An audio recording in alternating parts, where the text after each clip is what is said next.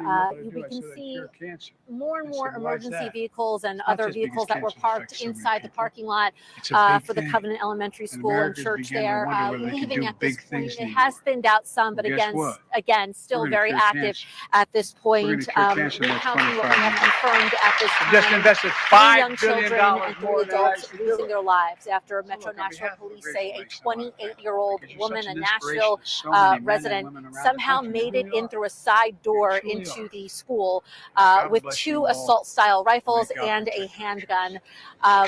She did fire, again, taking 6 lives. Metro Nashville police arriving within moments. This all happened just after 10:15 this morning. They did not hesitate. They went right into the school and took out the threat, took out the shooter. Still, though, Many round lives table, lost this and, morning, 6 lives, there's 3 little children things and 3 going adults. on We in- have some moving pictures around on the our world. social media that I was just looking Thank at you Fox 17's very, very much, Instagram of community members, family members, a woman in the middle of a street holding a child. and Distinguished other guests, children please remain crossing the seated. street, The program. getting away from that active shooter. I spoke to 2 families who live across the street, heard the gunshots this morning. They tell me the response was very quick. They didn't realize what was happening. Welcome at to time, the and then East ultimately, Room of the White House. After tuning in and learning what had happened, they realized it was a shooting.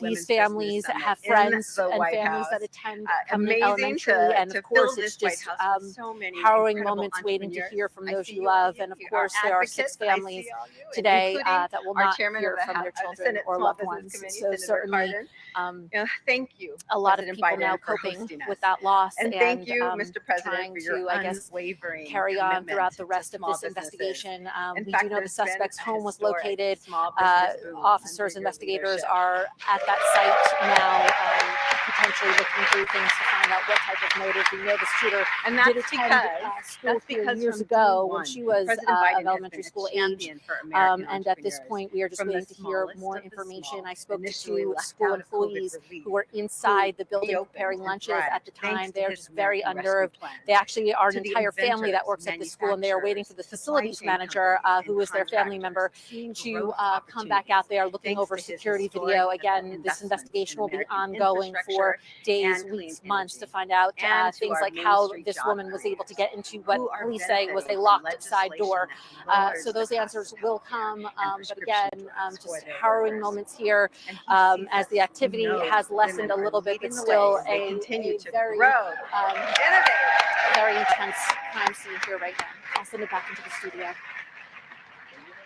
Grow, innovate, compete, and lift up neighborhoods and communities across All right, the Kelly, nation. thank you so much for that Which brings live me update. to Natalie Kelly is King. just outside Natalie of the is the Covenant founder School, and CEO which is of where the Dunamis breaking news has Clean happened Energy today Partners, in the a event that you're just now joining us. multi-million-dollar 6 company people with over killed at the Covenant 135 School in workers Nashville. throughout This is in the Southeast Green Hills Michigan. area. Very That's busy right. part of It's a town, big a lot of accomplishment.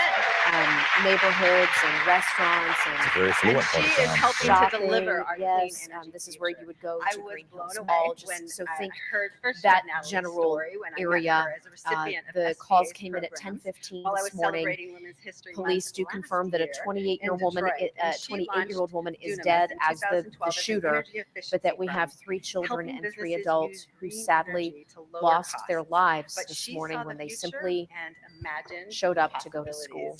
Obviously, one of the things that we're hoping to founding the learn in the business, next few she hours pivoted and share with and you is who was began this woman? manufacturing What was her LED exact connection to the early last school? year, When she announced did it she go began to there? produce She's old enough to vehicle potentially charging have stations a, as well. a child that was, in school there now. She's 28 years old, so it's not outside the realm of possibility. She And graduated, Natalie isn't just married or imagining the involved in a possibilities relationship for that produced a herself. child.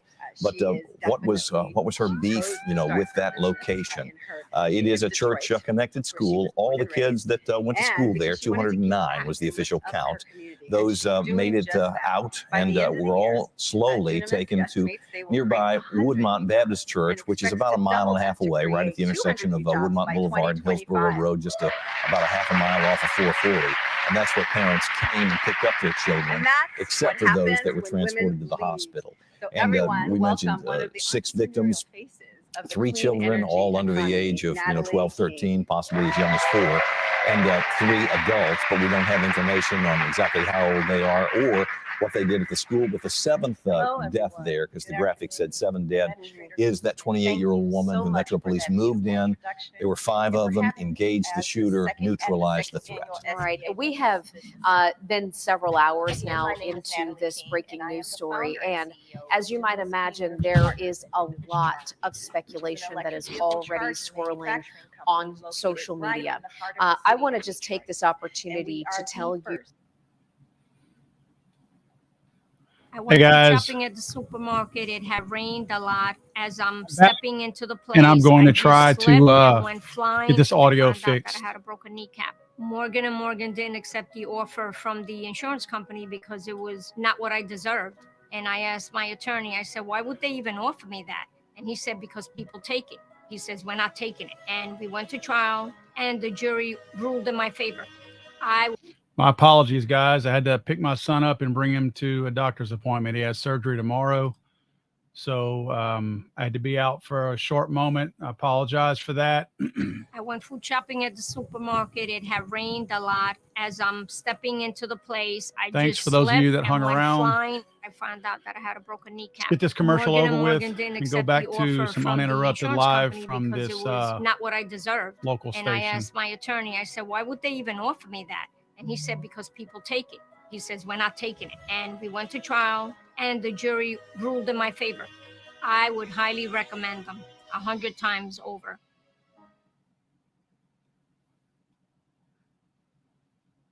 Let's see, guys.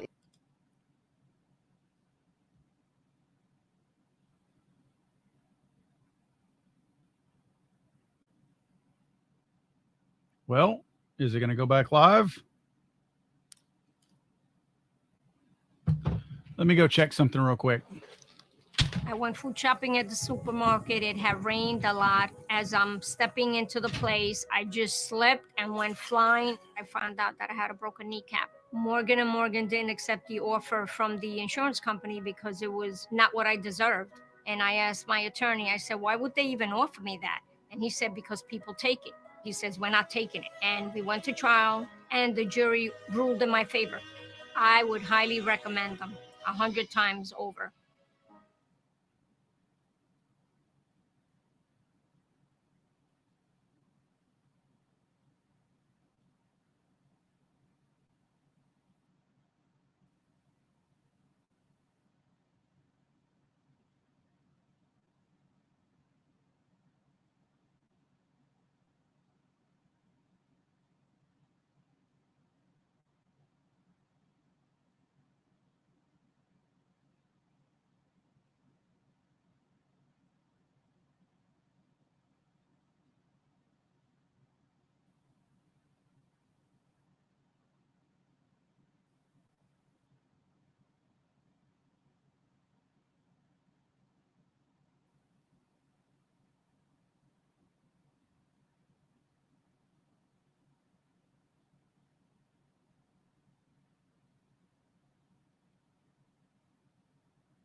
Well, that didn't work.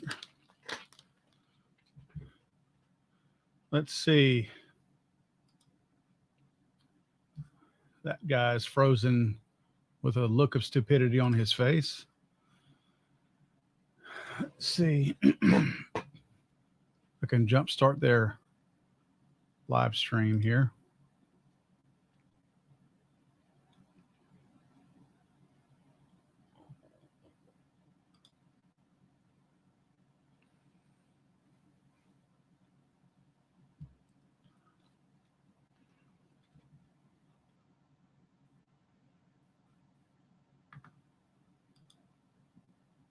I went food shopping at the supermarket. It had rained a lot. As I'm stepping It's into about the the place, 10th I time we've just seen this slipped today. and went flying. I found out that I had a broken kneecap. Morgan and Morgan didn't accept the offer from the insurance company because it was not what I deserved. And I asked my attorney, I said, why would they even offer me that? And he said, because people take it. He says, we're not taking it. And we went to trial and the jury ruled in my favor. I would highly recommend them 100 times over.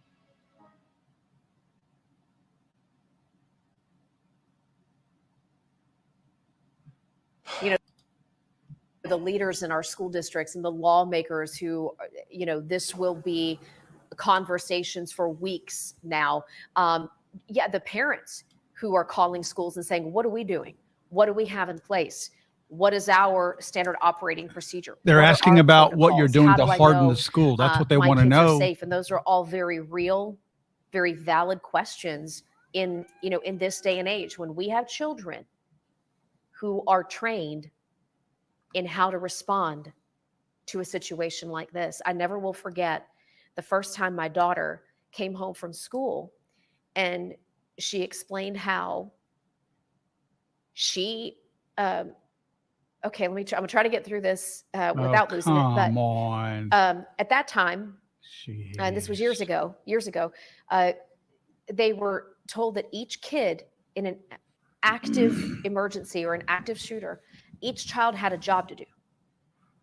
And, you know, okay, Jimmy, you do this, you know, honey, you do this, and and children had little specific jobs that they were supposed to do in the event that there was an active shooter. And I never will forget when my daughter came home that day, and she was little. I mean, she was like maybe 5 or 6, and she said, "Mama, I'm the one that has to secure the door." Isn't that something? My And I child's just got the remember thinking, job. why did my kid, right? Like, You should be asking your school why they're not hardening the school. but when schools are trying to Big get responsibility. when schools are trying to get kids to understand in very simple terms, you have to do this to stay safe. Yes, you do. That's how it happens. And, you know, children who are taught, okay, you lock the door, you go to that corner, you get behind that desk, you go You're in that teaching them closet, self-preservation. you turn off the lights. There's nothing I mean, wrong with that's that. In very If you're not going to harden the schools, at least teach them to save themselves. Learn these days. I've gone on the state website, the General Assembly's website, to identify the bill that I just sort of referenced. Hey, we understand they're having this hearing. It was filed March 15th, so just a couple weeks back. The bill, this is what it says in summary. It would require, so there's no, you know, like, oh, you can do that if you want to. No, it would require each local education agency, they call that an LEA, to assign at least one full-time school resource officer, SRO, in each school to serve during the regular school day, during school-sponsored events held at the school. not and it talks all. about the money. So We've apparently, seen these school resource I'm looking officers. at They're either the 1,837 weakest or schools the in the oldest or the state. fattest. Average cost for an SRO, they were estimating at $73,000 a year. And They're I'm sure that's, $58,000 a you know, year. pay, retirement, sick time, health insurance, all that sort of stuff. But this is coming up tomorrow before the Senate Finance Committee. You said it's all about money, and from them, it'll be providing the money. And Tennessee's never had more money than what we have. We keep doing these stories about the $1 billion surplus that we have. So it's not as if, oh, we've got to impose new taxes to pay for this. No, we have the money. All right, so that'll be an angle that we continue to work as, you know, the days and the weeks progress here. Right now, though, we do want to let you know, as part of our team coverage, we have Fox 17 News' Jackie Del Pilar joining us. She has been just outside of the church school working to get us updates. So I'll confirm that she's standing by, ready to go. Yes, okay, we see Jackie now. Well, Jackie, not give bad, us your update. Yeah, we continue to see families leaving the church that's been established here as the reunification center.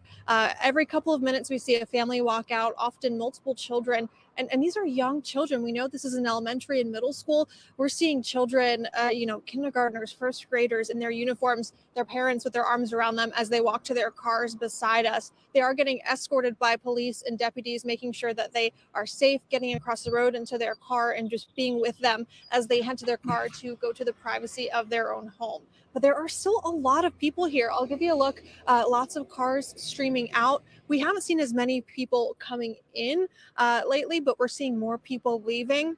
This has been a very emotional day here as families are coming and loved ones all coming into this church to pray together, arms around each other, just lending support where they can. We've seen community members who, with no connection to the school, coming up to help. Just a couple of minutes ago, a gentleman carrying a cooler came by and offered us water and snacks because he knows that we've been out here for a while as well. And he's going around making sure that everyone has what they need. I've seen multiple cars pull up with people getting out with bags of supplies and snacks, just lending a hand however they can in this extremely difficult time. It really is emotional seeing these young children in their school uniforms walking hand in hand with their parents as they go to their car. And That's you know, true. I know it's so hard for us to process. Imagine if this we would as harden our adults. I can't schools, how much imagine easier it what's would be going to through send these our kids to young school. children's heads. That's the horrific experience that they just had. I spoke with a child psychologist earlier. He's from the UK and he's doing a project in the UK and in Nashville. He just happened to be in town for his project, so he came down to the church here. He came down to speak with families and be with them and make sure that they had what they needed. He spoke about how Metro Police were doing such a fantastic job inside, making sure that everyone had what they needed. There was a big prayer circle. Everyone got in a giant circle and just started to pray. The best thing that we have right now is each other. So this is just really just a safe space for families, loved ones, friends, neighbors, anyone who has any kind of connection to this school to come here and just be with each other right now. We haven't gotten any official updates here as far as how long they're going to be open. I did speak with the Red Cross earlier. They are here. They're here to lend support when they can. And I asked the Red Cross employee, how long are you guys going to be here? And she said, as long as it takes. So we will stay out here and keep you updated throughout the day. Again, still very active around here. There is the traffic has been slowing down. I think a lot of people are just kind of slowing down to take a look, but there's police around every perimeter here. So we'll continue to stay out here and bring you updates throughout this newscast. Reporting live, I'm Jackie Del Pilar with Fox 17 News, your Codet station. Jackie, thank you. Obviously busy there in Green Hills, and Woodmont Baptist Church, which was, I guess, the site of the reunification center. They also have a Mother's Day out there. And yeah, I saw some very small kids, and you couldn't help but wonder if some of those kids were not connected to the Covenant School, but maybe just did Mother's Day out. They do it Tuesdays and Thursdays, Mondays and Wednesdays, and, Sure. a couple hours. We were talking just a moment ago about the response on the part of other schools here in Middle Tennessee upon hearing about this news, and not only assessing their internal policies and procedures for an intruder or an active shooter, but a lot of leaders of our local school districts are now sounding off and sharing their concerns, their thoughts, their prayers. And so if we've got Erica on standby right now, I'd like to send it over to Erica because she's been able to put together a lot of this in one place to look at all those easily. comments. Yeah. You bet. All right. Well, Jen and Scott over on Fox17.com, we are putting together a list, a continuous list that we are continuing to update, is what I really should say, hearing from the federal, state, and local leaders about their feelings about this, about what they want to see moving because we forward. care about their feelings. One Awesome. statement that I'm going to read is from Senator Marsha Blackburn. And in one part of this, she says, quote, "My office is in contact with federal, state, and local officials, and we stand ready to assist." Now, I know some parents were wondering if their school district is being impacted in any way, because I know I live by a school and I saw more parents than usual already there earlier in the day, picking up their student just out of precaution. So we did hear from Rutherford County Schools as well, and they said, hey, we're on spring break right now, so they're not seeing that kind of situation. The Tennessee Titans even tweeting out, "We were heartbroken by the senseless loss of life at Covenant School today. We offer our condolences to the families and friends of the victims and the entire Covenant School community." If I continue scrolling on down here, and I do want to go to the bottom, because the Southern Christian Coalition also sharing that this situation, and we know this, but I'm going to quote it, "This situation is a horrific tragedy and the worst nightmare of every parent and teacher." And then going back to our leaders, right? Representative Mark Green providing Stop a calling lengthy them statement leaders. I here, hate and when I'm they going to call read a these people portion of it. leaders. So you I call went them, food shopping at the call them leaders, and supermarket. It had rained a lot. As I'm stepping into the place, I just slipped. I'll mute this stupid commercial. Not tired of this commercial. It's the 80,000th time we've seen it today. Yeah, it's funny. Let's see. The Biden administration has already come out and said how many more children have to be murdered before Republicans in Congress will step up and act to pass the assault weapons ban, to close loopholes in our background check system, or to require safe storage of guns. We need to do something. Please don't ever ask me how many children have to be murdered before I'm going to be okay with you taking my Second Amendment rights. I'm going to tell you that's not my problem. I'm going to tell you that it's your problem to fix the schools and stop worrying about my gun rights. That's what I'm going to tell you. So it's going to offend some people, because they're going to assume that I say that I'm pretending to not care about children, or that I don't care about children. I care about my rights because I know my rights protect my children. I'm not going to allow you to use and dance on the bodies of dead children in order to convince me to stop defending my own child. So you're going to have to answer your own question about how many children have to be murdered before I want to give up my rights, because I'm never going to give you the answer you're looking for. It's not going to happen. As my friend Johnny B once said, when asked how many children have to be murdered, he said all of them.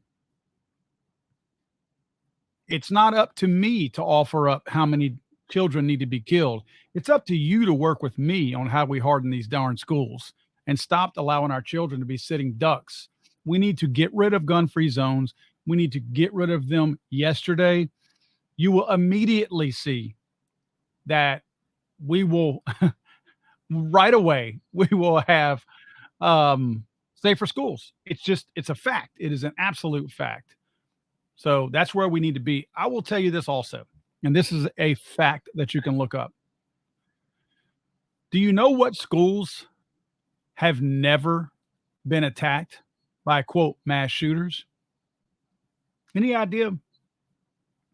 In the last century, or in over a century, that we can actually check that number, no children have ever been murdered in a school where a teacher had a firearm. Do I think all teachers should have firearms? Hell no.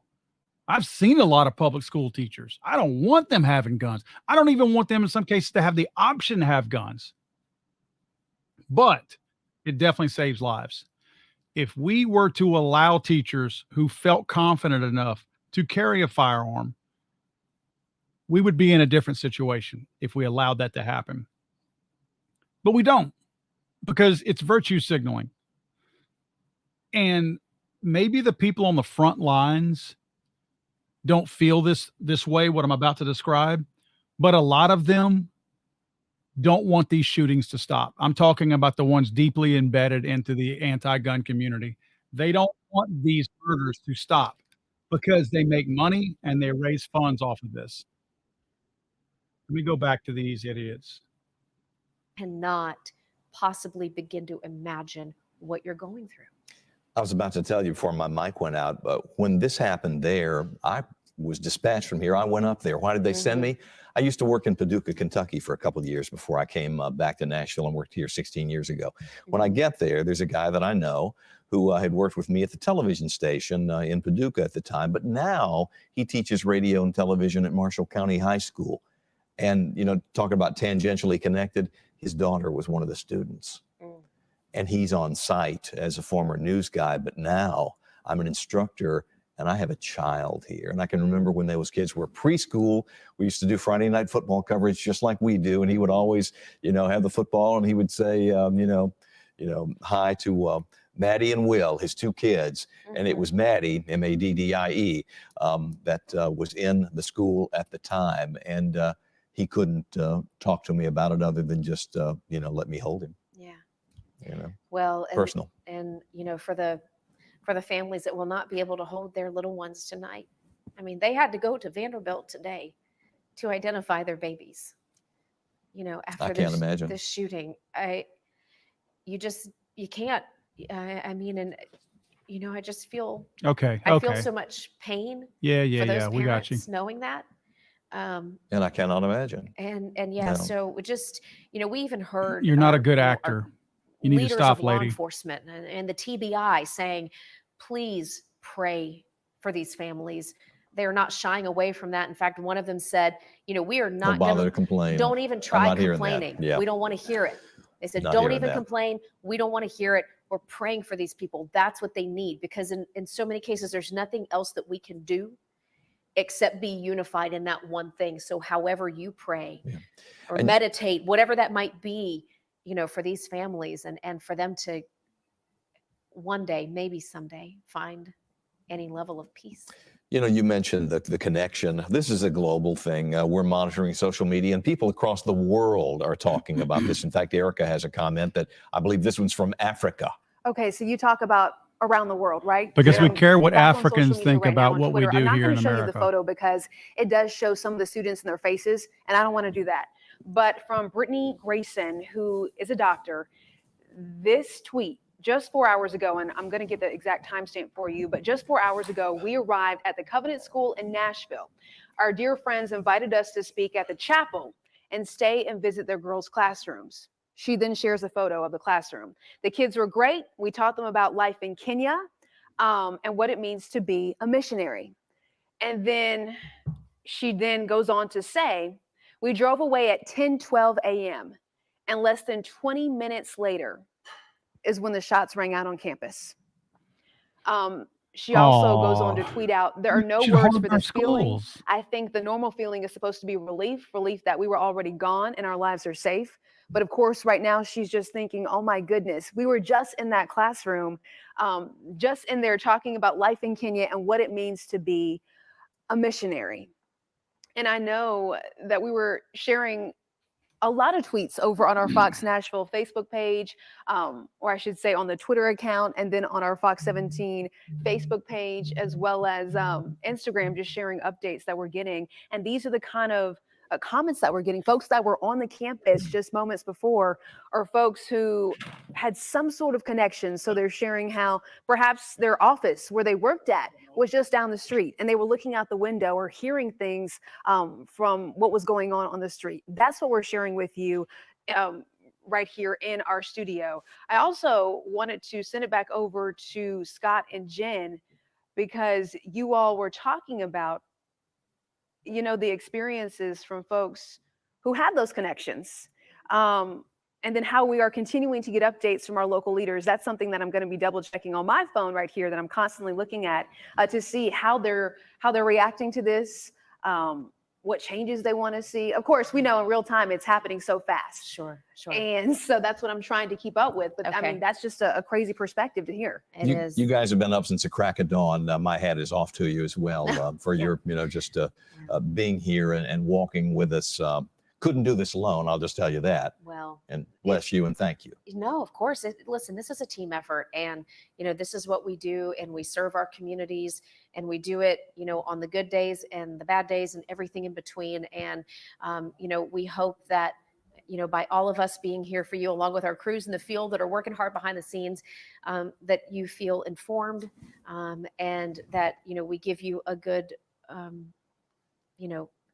I guess, all-encompassing look at what we are trying to process here in this tragedy in Nashville. And part of that includes the coverage we're showing you right now. This is the Fox 17 News drone that is up, showing you what's going on this school property. That's the Covenant Church/school property in question.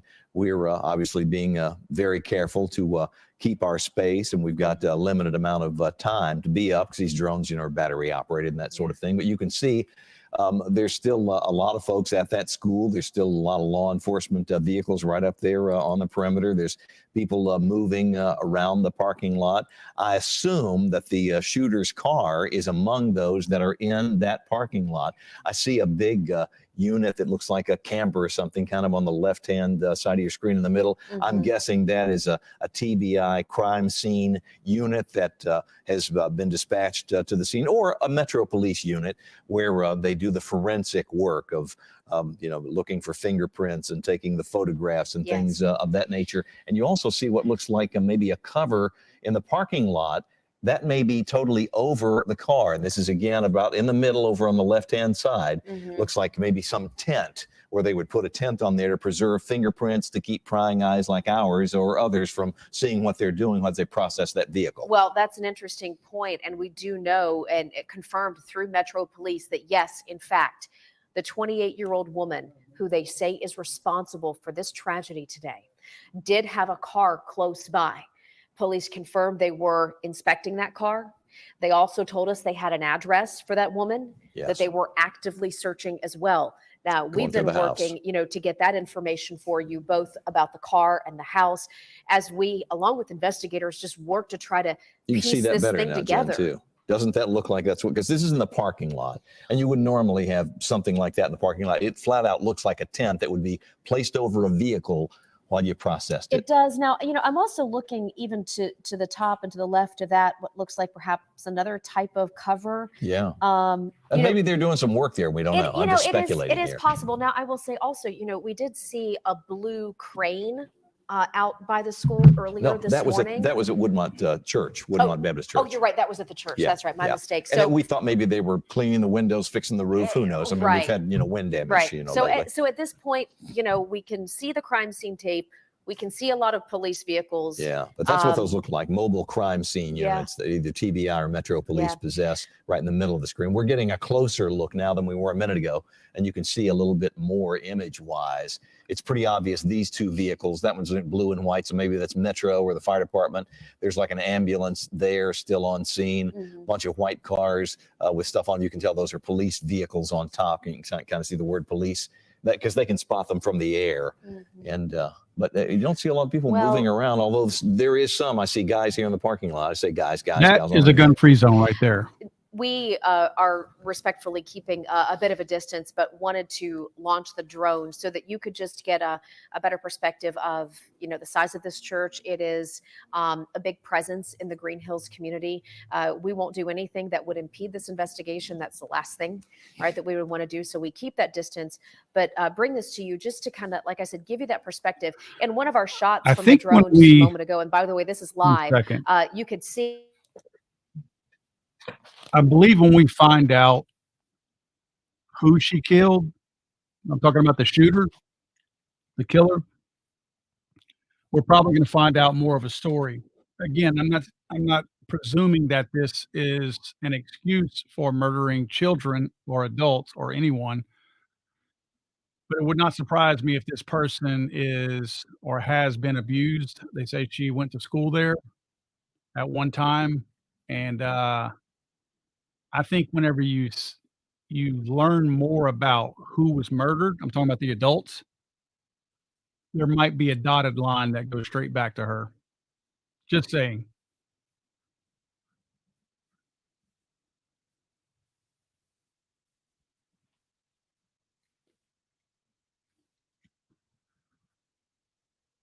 Right now at a story from the Daily Mail, which is a major world publication, a legit publication, and it's indicating that this school shooting is only the 5th in history in which a female, a woman, was the shooter. In most cases, I mean, when you see it on the news, it's almost always a man.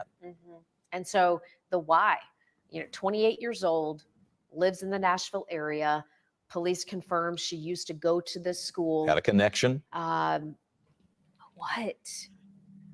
What in the world would have She was abused, y'all bunch of prompted idiots. that to go into that Yeah, school? and that's no excuse. You go in through the side door. She had. And had intent because you brought 2 weapons, 2 rifles with you, assault style, and a handgun. So you came here with the intent to do harm. It's not like, well, I just spur of the moment thing. No. You came here armed and then entered with these weapons on your person, strapped to you in some capacity. Well, and that, gosh, you think about the impact as we talk about it, and the numbers and the details and the news releases and whatnot. But at the end of the day,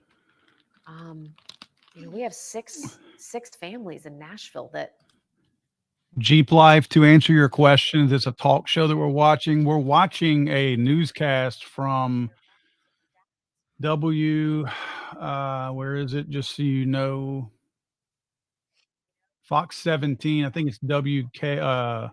Oh crap! Had it earlier.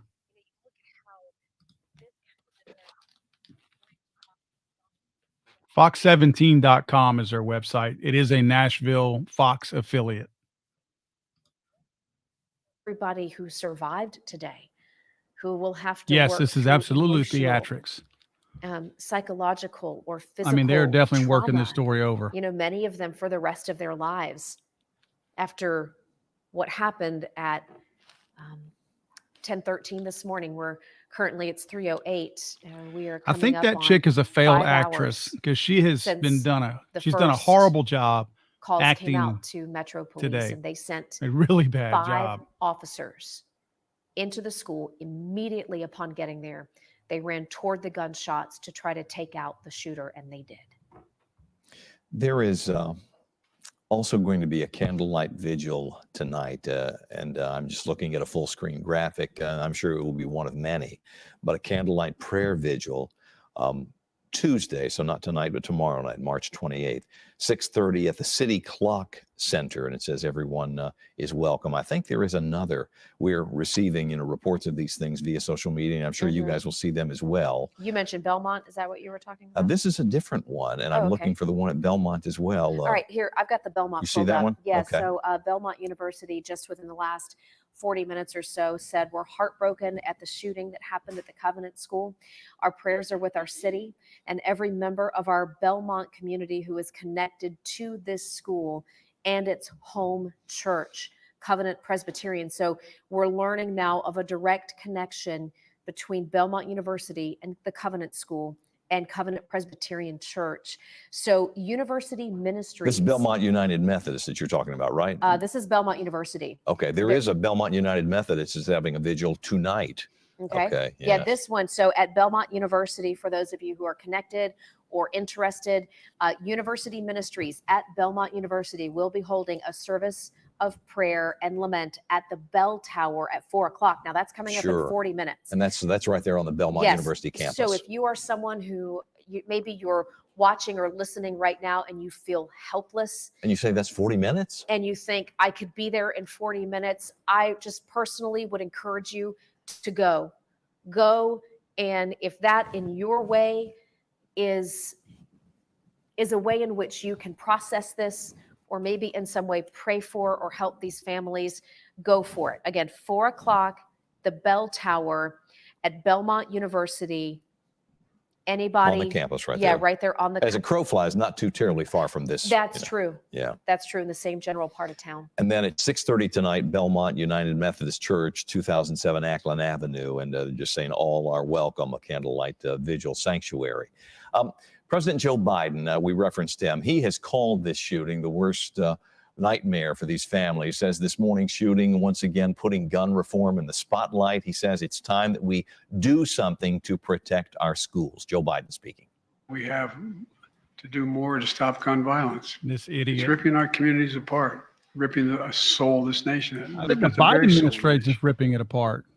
President Joe Biden calling on Congress to pass an assault weapons ban to prevent, in his words, another senseless attack on our children. But we do not know if an assault weapon was used in this particular shooting, only that it was an assault style weapon. She had 2 rifles and a handgun, but assault style just means they look like those. It doesn't mean that it was an automatic weapon. Or that was in fact the one that was used in the crime. So those are details that our local police department, Metro PD, is heading up right now. We've got Metro PD leading the investigation.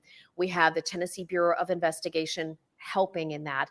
We've had the DA's office, Glenn Funk, come out, mention that they are assisting in any way as well. Our drone is coming down. I mentioned when we first started using it, the battery's life only lasts so long. We go up for about 20 minutes and it is now coming down. You might think, what's happening? It's not crashing. It goes right back down to where it landed or where it took off from to land. But we're glad to be able to bring you those images to offer some perspective and show you what's still going on site. At the other scenes that we've had, I can remember at Uvalde, the police were on scene for days. And then later it was determined we're never, ever again going to hold school here. And that's happened other places where they say, because of what happened, we just cannot.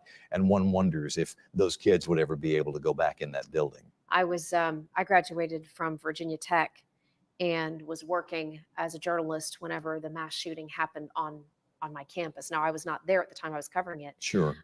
Tucson at that time? Yeah, I was living and working in Tucson when the Virginia Tech massacre happened. And that very conversation was had because when you know what happened there.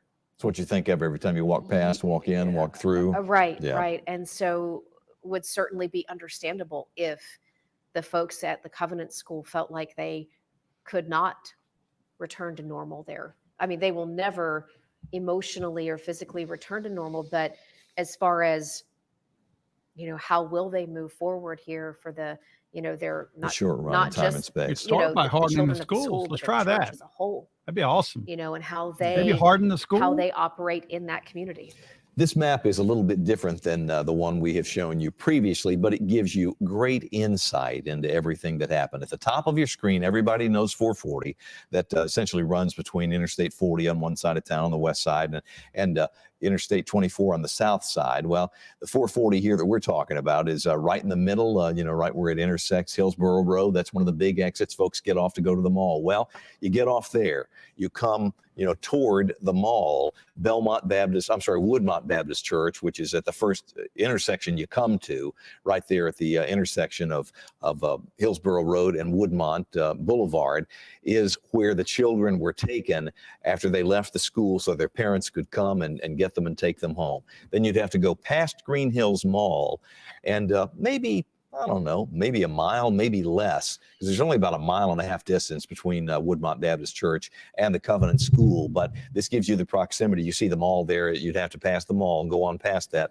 couple of lights. And then when you get down to the Burton Hills development, which is on your left, right across from St. Paul's Church on the right, you'd have to go back up in there, and that is where this church and school is located. So this map, and I believe Katie might have made this. Katie, did you? She did. She's shaking her head. Yeah. Just every member of our team is doing what they can to contribute to our understanding of time, space, place, because not everybody is from Green Hills or lives around here, but that gives you a real good indication of exactly where we're talking about. It does, you know, and obviously the impact to this church, this school, and this close community, but it spans out. I had a chance to hear from some of our friends and extended family who are involved in education in one way, shape, or form. And some friends of ours said that who work in education said that their phone has been ringing off the hook from parents who either want to come pick up their children because it just makes them feel safer knowing that the kids are with them, or they're calling to check to see, okay, what are our safety procedures? What are we doing? Are we prepared? Do we have a police officer on site? Exactly. And I know that those conversations are being held en masse today after what has happened at the Covenant School. You know, in so many ways, you can't always truly prepare for something like this, short of, you know, creating, physically building up walls, right? I mean, that's what you want to do as a parent. I want to build a wall around my family so that there's a hedge of protection so that nothing can get to them and hurt them. But you want to know, you want to feel reassured, right? You want to feel that reassurance. Nobody's feeling that today. That wherever your children are, that they are safe. And all right, it looks like we just jibber jabbering now with these people. Okay, what do we know? Covenant School. Neighbors said they heard gunfire, about 5 gunshots at 10:25 a.m. this morning. Shortly thereafter, heard lots more shots. SWAT team was roaming the ground.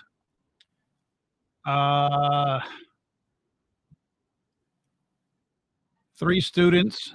This is a pre-K to 6th grade school, so 3 students were murdered and 3 adults were murdered at the school. 5 of those 6 total were taken to the Vanderbilt Hospital where they all died. 1 apparently died at the scene because they did not take all 6 to the hospital, just took 5. We're being told that it's a teenage female who previously went to the school. They originally thought it was a teenage female, but now they say it's a 28-year-old female. They say this 28-year-old female, former student of the school, had 2 assault-style rifles. That's their words, not mine. And a handgun. The claim is at 10:27, which seems to be 2 minutes after she started shooting, that she was dead, engaged by 2 officers that were right near the scene. It's my understanding that there's a fire department right next door, so there's a lot of first responders in the area already. There were no school resource officers at the school. One of the reasons why they said that earlier was because it's a private school, but that's not accurate. Because private schools can have school resource officers. They just pay for them. Instead of them being funded by the school district that they're in, they actually pay for that same sheriff's department to provide those resources. Let's look at what we got here. Some of the faces here in their school uniforms who are walking across the street here, you know, moments after the shots rang out And I'm sharing this photo as well as the witness account from the photo, the person that took this photo. And they were explaining to us how they were making a delivery next to the school. They heard gunshots start and they were walking back to their car. So they went ahead, they jumped inside of their car. And just as they were doing so, a very large and actual, and I'm doing a direct quote here, barrage of shots fired. But this person really didn't know where it was coming from or that it was even at the school. They left the immediate area. They turned onto Hillsborough Road, headed towards town, and see a woman jumping out of the woods. Okay, imagine seeing this. You don't know what's going on. You just heard shots ring out, and you see a woman jumping out of the woods into the road directly in front of them. Slammed on the brakes. They then saw children behind that woman, and they jumped out, waving their arms to go ahead, just trying to stop traffic in this area. So that way the woman and the other students who were crossing could go ahead and safely make it to the other side. And I shared a tweet, I believe about 2 hours ago, from someone who was watching these students be reunited as they were crossing the street with their parents. And the particular husband that I heard from said that after seeing this for about 2 hours or so, he was so emotional, he had to pack up and just go ahead and leave. And he was sharing that photo. So we are going to continue sharing your comments. We're going to continue sharing any kind of updates. I know that Scott Couch was talking about. Okay, back to what we're talking about. Last bit of information regarding the shooting is that this 28-year-old female, and I'm saying female because I'm assuming that it's a biological female. Not joking here. I'm just making that jump. That this female came in through the side door, which was unlocked. Came in through the side door that was entering on the first floor, went up to the second floor, and that's where the murders of the Facebook pages. 6 people took place. And law enforcement apparently engaged the female and killed her. That's all that we have so far. We still don't know the actual identity of the shooter or the actual identity of the guns, although they're quickly stating that they were AR style. Now, like I said earlier, because of everything happening around the stabilizing brace issue right now and the fact that the Second Amendment community seems to be winning this stabilizing brace thing. In other words, the court systems are beating it down really bad right now. And the court of public opinion is pretty much overwhelmingly against the ATF in this, as polling has shown. It would not shock me if we're told that somehow, miraculously, this woman's able to carry 2 AR-15s and a handgun. It wouldn't shock me if those ARs were actual AR pistols with stabilizing braces on them, because this would be perfect timing for that.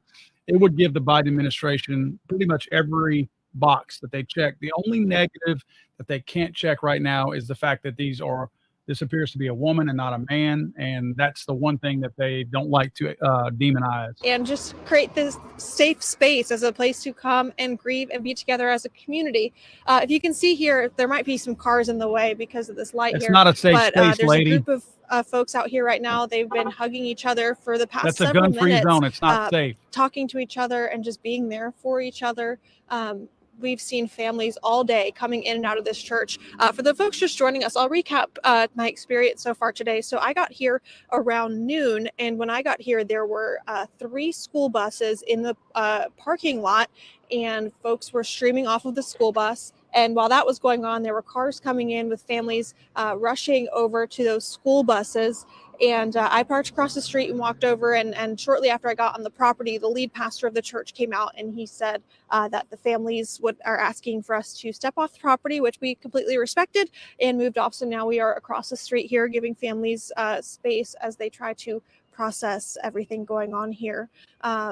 I just saw a council member, Sharon Hurt. She's leaving the church right now. She came in to check in on everyone. We spoke with a child psychologist earlier who came down, and he's been here speaking with families and trying to counsel them and be with them as well.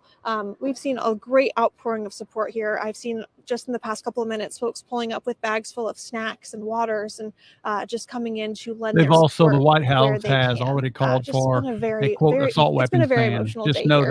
that today. With police on all sides, making sure folks are getting around. Not so many families leaving now. I think most families have left, though there are still some here. But about an hour ago, we saw families walking across the street back to their cars, and we saw little ones in their school uniforms with their parents hugging them as they walked to their car. They had a police escort going back to their vehicles as they try to make a safe way home this evening. And I hear you guys talking about just loving on your little ones and telling everyone you love them, and that's something we're all certainly going to be doing here at Fox MT. But yeah, so again, just an emotional day here, and we'll be staying out here speaking with folks, volunteers, and other families. Anyone who's willing to share their story, we definitely want to hear from you, but we'll be giving you space if not. I would be asking some politicians why they don't let us harden schools. Jackie. Yeah. State of Tennessee has plenty of money. It is tough. Harden your We're people schools. too, and yes, you do information for a living and share news, and grateful to do it, and feel like you have something to bring to the table. But at the same time, you're a human being, and after you've had a child, at least I know what your loss is. I know what you love.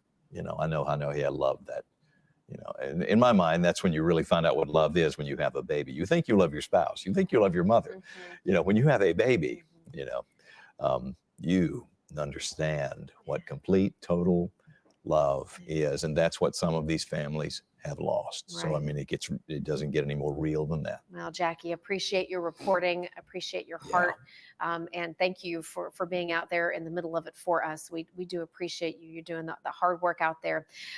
Want to just let you know that we are expecting a news conference with more updates from investigators here right around 4 o'clock. In the meantime, what we would like to do is get you up to date from the last news conference.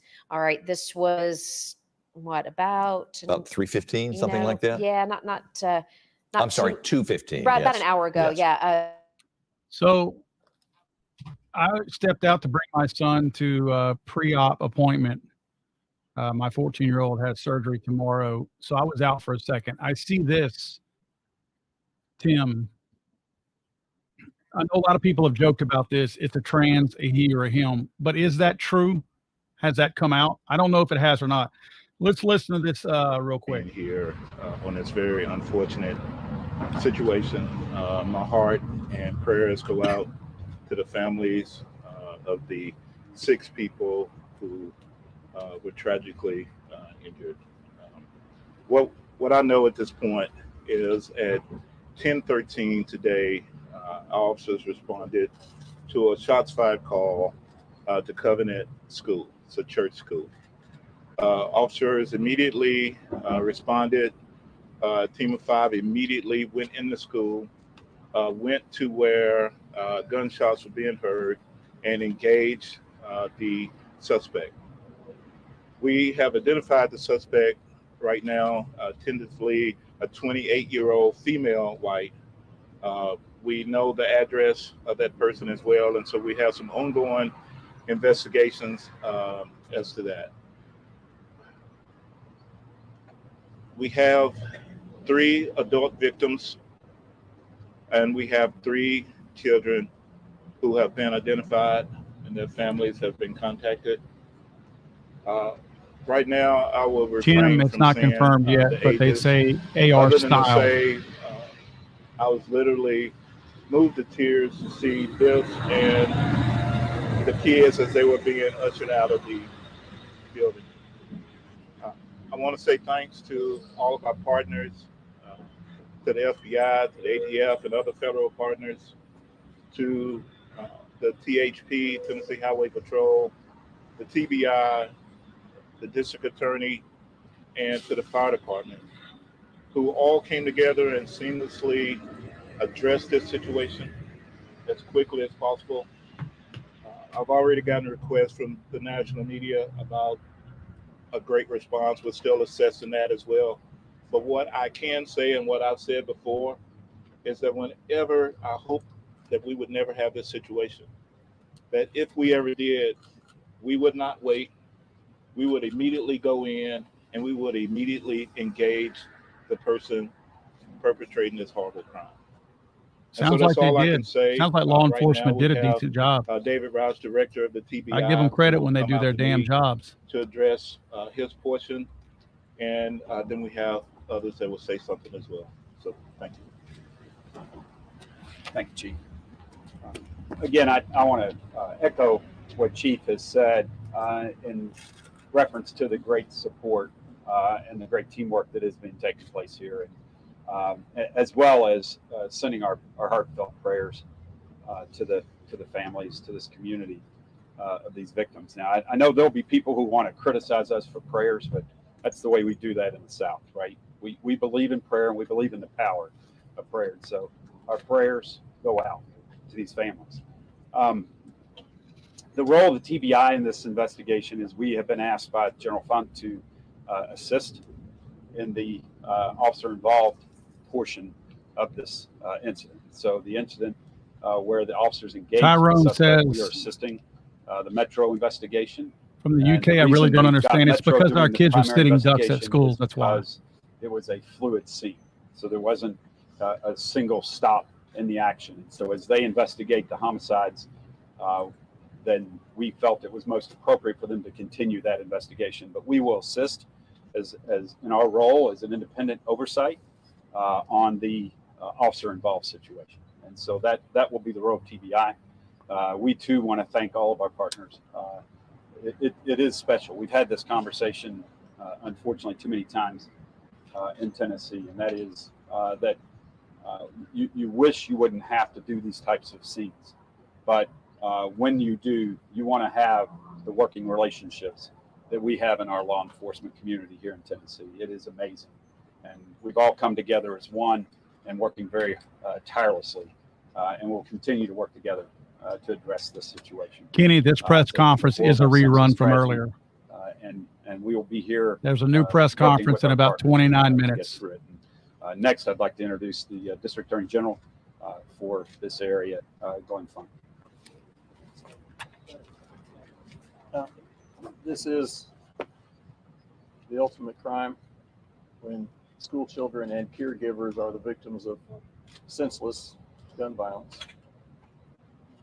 Can't say anything before we first express our concerns for the victims and their families and the extended number of victims that are traumatized by today's events. I came out on the scene today because our current operating procedure is that when an officer is involved in a shooting, that the TBI comes out, and I knew that this was a unique case, and I want to make sure that everything was handled appropriately. Director Roush was out here almost at the exact same time I got here, and Chief Drake had already been on the scene for a while. The three of us met and talked about how the investigation was going to be handled. We made a joint decision affirming what... Guys, I'm going to go grab something to drink real quick. Water, not a beer.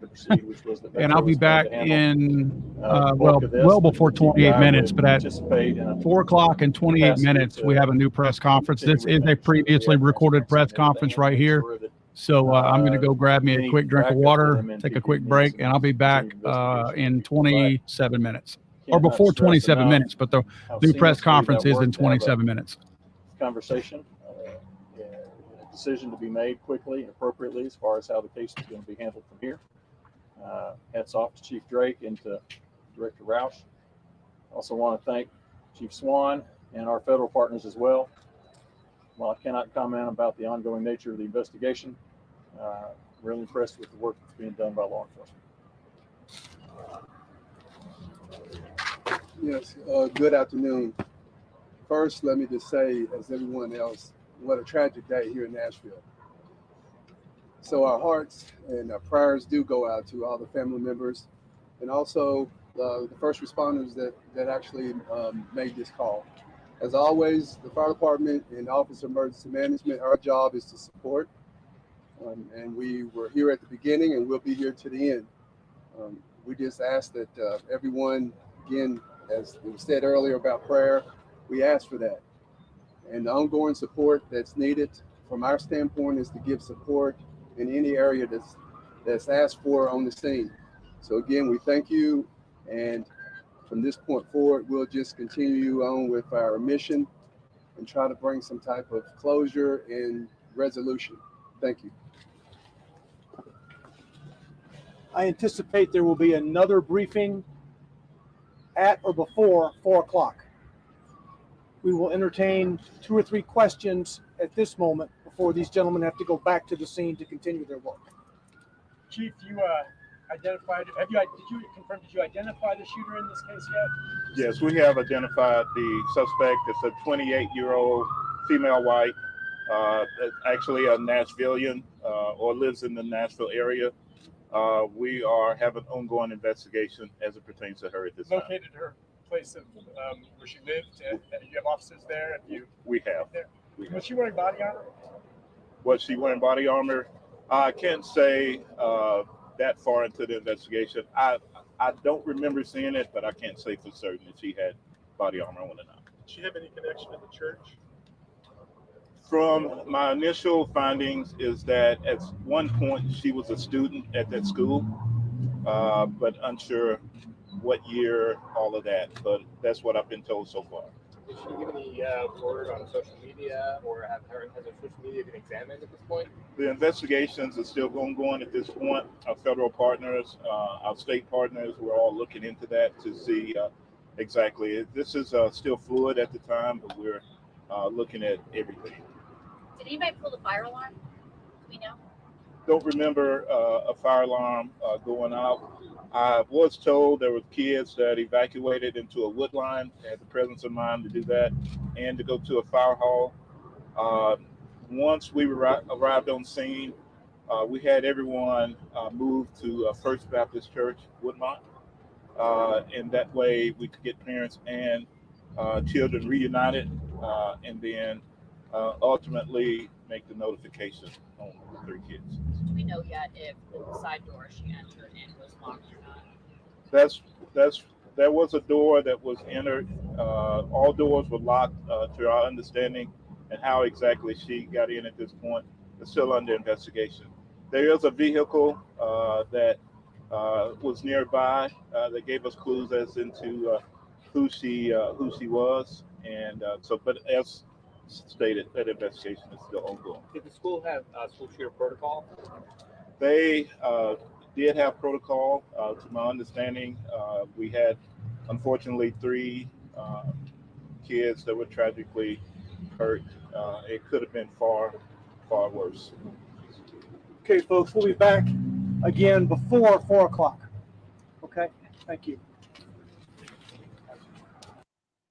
Metro Police spokesperson Don Aaron wrapping up a news conference from about an hour and 15 minutes ago. But for those that are just tuning in, that gives you a full update, and we're waiting for another update like this, which we anticipate will contain more information about the shooter in this case, what they've learned, because we understand from that news conference, police, we know who she is, we know where she lives, and we're told police were on scene there. And we have received some information behind the scenes about where that is, and it's not too terribly far from the scene of the school. We know that she went to school there, and that police are there, and we're hoping to maybe, at 4 o'clock, get a lot more information about where that person, lived. Did we find anything there that sheds any light on this? Well, I mean, we're approaching almost 6 hours since the shooting. So police, and there are times when it may not feel like it, but they do work very quickly behind the scenes. I mean, they've told us they've connected a car. They already had the address. They knew where they were going, and worked immediately to try to find out that information. That's not information that they're always going to share with the media, right? Because they've got investigations to work on. So just know that we're working behind the scenes, right, to continue to keep you updated while respecting the investigation as it unfolds. Yeah, we're never going to get in the way in that sort of thing. It's not our place. We do want to report, but we also feel a great responsibility to report responsibly, and that is to say we're not sharing every half-baked rumor that's being circulated on social media. There are a lot. I'm looking at a picture of what is supposed to be the shooter, but what if it's not? And I'm not going to, until police tell us for sure this is who it is, we're not going to put up that image as this person, has done. And this person who's put it up does not have any connection to Nashville. It's always amazing, that some of these things pop up, and not necessarily that it's wrong, but the responsible thing to do is to wait until we can confirm it, because what could be worse than sharing someone's image and saying this is the person who did all these horrible things, and you're not the person who did all these horrible things? A lot of careful steps that we're taking. Better to be right than first. That's right. And also just, remembering here, we have an entire community that is shaken, that has had the most devastating day that prayerfully they would never have to go through anything like this again. But, you know, for so many parents, their babies are gone. Their children died in this shooting, 3 kids and 3 adults. And And those others are who were traumatized. You weren't killed, but right. my friend was killed. And how do Right. you know, and I'm sure kids wonder, why did my friend, you know, die? Why not me? Why was their life taken? My life wasn't taken. Even at Moms, young dads, ages, those thoughts come through your mind. brothers, sisters, husbands, right. wives, aunts, uncles, grandparents. I mean, these are all, we're all connected. We're all connected. And even though Nashville's a big city and it's growing, and, you know, we talk about that a lot, at the end of the day, you know, we're all in this together. We're all part of community. And so when something like this happens that is so devastating, we feel it beyond the borders of where it happened. And it feels like a personal attack on all of us, and an attack on our safety, and an attack on our security. And as such, we have seen so many people in our communities already organize prayer vigils right now. As a matter of fact, people are coming together in prayer at the Bell Tower on the campus of Belmont University at 4 o'clock. So if you're watching or you're listening and you're thinking, what can I do? How can I help? Right? Maybe this is a way for you to could do help. that. Drive over to Belmont, meet at the Bell Tower at 4, and Be they're in going to get community. Yes, be in community, be with others. Whether you want to pray or meditate or just be a shoulder maybe for somebody to cry on, or you need to do that yourself. You know, we just found out one of our former reporters, Alex Apple, who's now involved in one of the political campaigns for mayor, reached out to us and said, my mom worked at Covenant School in the front office. Says she is quite shaken by the incident, but is, you know, okay. And sent us a picture.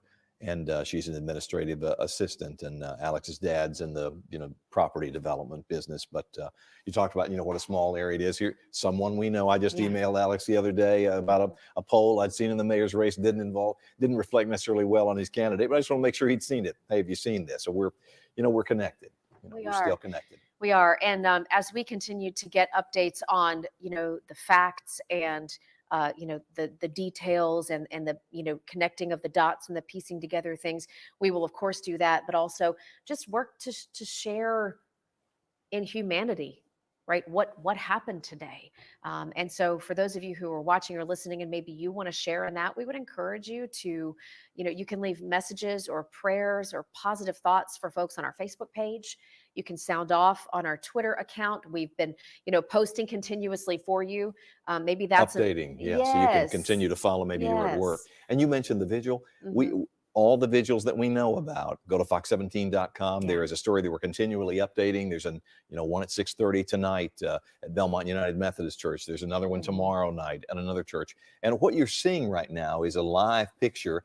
Looks like I can't tell what that exactly says. I don't know if, you know, it's AMSUR or something. But anyway, that is the building in front of which the police department is going to give us another briefing. And they said at the news conference that you heard more than an hour ago that, you know, on or before 4 o'clock, we're going to give you another update. And I hope we're able to learn more about this shooter and, you know, what her connection is. And it's very rare, as we have, you know, reported to you, that a woman is the instrument of the violence. 98% of the time, you know, everything up to date, it's been a man. But since 1979, there have been, maybe this is the 5th time where a woman has actually perpetrated a mass shooting like this. Yeah, you know, unfortunately, we have seen our share of tragedies here in Middle Tennessee and Southern Kentucky, and already today, after hearing about what happened at the Covenant School in the Green Hills area, we've had folks sounding off. So think back to the Marshall County High School shooting in Kentucky, right? That was in 2019. And then we had the mass shooting at the Waffle House in Antioch, right? The people who were More killed recently. there. And the Giles County, Richland High School shooting in Giles County. Right. That was really the first mass shooting at a Middle Tennessee school. And when you get older, I don't know if this happens to you. I covered it. I remember covering it vividly. I remember everything that happened, but I can't tell you if it was 15 years ago or 30. Well, and I Because think I'm getting old, I guess. Yeah, well, no, but you know, time passes that way, and it just feels like yesterday. But the point that I wanted to make in all of that is we are already hearing from victims' families in those tragedies regarding today, sending their prayers. making statements on Brings you right back. It does, because for those families who experienced deep loss, deep tragedy when their loved ones were taken in a mass or school shooting, they go through it all over again, right? When And something so- happens, it just brings up all those feelings that they felt, and they also were going about their business. In Right. that case, it happened so late at night, mamas and daddies had gone to bed. My Mhm. grown children may be out grabbing a bite. Lord have mercy, I've done that with my kids a few times. Wagging back in from some far-flung ball game, and you pop into the Waffle House to get something to eat because it's one of the few places open in the middle of the night where you can get a hot plate. Well, and these are just a few of the people who can relate. Scott and I were talking about how emotional it is for us as parents, or for you at home, to hear about it and to see the images, but we cannot put ourselves in their shoes. We can't possibly understand what they're going through, but Just the love, not the loss. for the families of victims of crime like this, they can relate. They know what it's like to experience that loss. So we're hearing from them. They and- could actually say, I know how Right, you feel. right. I know what you're going through. Yeah, and so we're sharing. I know a lot of the comments and the feedback that we've been getting here in the newsroom behind the scenes. We're putting a lot of that on our pages, like on the website, fox17.com. We'll keep you updated on Twitter and Facebook as well with their perspective in all of this. As well as the images. And to me, the most compelling images that I've seen so far are those images where school leaders are taking children across Hillsborough Road, busy Hillsborough Road, stopping traffic to get the children as far away from the danger as they can. Some of the children are terrified. I remember the one image where a woman is, standing up, holding a child for all she's worth, and that child hands around the neck. And is that her baby? I don't know. But they're all our babies. That's exactly what I was thinking. It does not Yeah, matter. They're no. all your babies. That's and right. We were talking about the sadness that we feel today, and the tragedy that has happened, and the loss and the grieving and everything that these families are going to go through. And yet we will see the heroes. The police officers, 5 of them, as you say, who rushed in while others were running away to confront the evil. We will see the helpers. Yeah, I remember when I lived in Tucson, Arizona, we had the January 6th massacre in which Representative Gabrielle Giffords She's responded. nearly died. She's I thought responded. she was talking about But the I other remember, January when 6th we thing. were My covering bad. that story as journalists in Arizona, and we lost children that day in front of a grocery store. And she was just doing a public speaking It was a event, town and folks hall had event. come to hear her talk. Town Sorry, I hall thought they event. were But I talking remember about on the that day, insurrection. in my mind, as we were covering it on the news live, just like this, Yeah. I remember thinking, and I know this might sound odd, but I remember thinking of the time that Mr. Rogers said, in a crisis, Here we go. look for the helpers. When everything around you looks like it's falling apart, look for the helpers. Those who are going to stand up. Speaking of helpers, Yes. the Red Cross is among those helpers, and we saw some of the people with the Red Cross shirts on at Woodmont Baptist, and I think we're going to hear from someone in the Red Cross in a moment. But that's one of those helpers. It in fact, I'm is. told they're ready now. Let's go to Fox 17 News' Jackie Del Pilar, who is with one of those helpers from the Red Cross right now, one of our guardian angels. Yes, we do have a Red Cross representative here right now, Miss Deborah. If you'll say your name for us. Deborah Alexander Fisher. I am the lead volunteer communications person for the Middle Tennessee area. If you'll just tell us what you know right now as far as what's going on here at the Reunification Center. Well, I can tell you that our thoughts and prayers are with the whole Nashville community, because a tragedy like this, the whole community is involved. Our sympathies go out to the families of the ones that lost loved Why ones. do we have Red Cross at Red this? Cross at this time, we are providing mental health care workers, come on. spiritual care workers, snacks and water. We have also provided 20 units of blood to the Vanderbilt Medical Center. And were you inside the church today? And if so, what did you see? I was. I am not at liberty to release that information, but I can tell you also that the Red Cross will be continuing their efforts with the local officials and our community partners, and because this will be a long healing process for us all. And sadly, this is something that I'm sure you do prepare for. What happens as a Red Cross volunteer when you guys get this call that this is going on? Well, it was ironic because I was at the headquarters about to give an interview about the Mississippi tornado disaster. When That's where y'all should be. So at that point, we all coordinate, and we all have different jobs. So we all coordinated. We brought water. We brought snacks. We called out in our mental health workers. We've called in our spiritual care workers, and everyone is on call at this point when there's something of this magnitude that happens. Well, thank you so much. So unfortunate that we had to be here today, but we appreciate you being here and speaking with us today. You're very welcome. Thank you so much. Thank you. And we are here at the Reunification Center. We'll continue to monitor.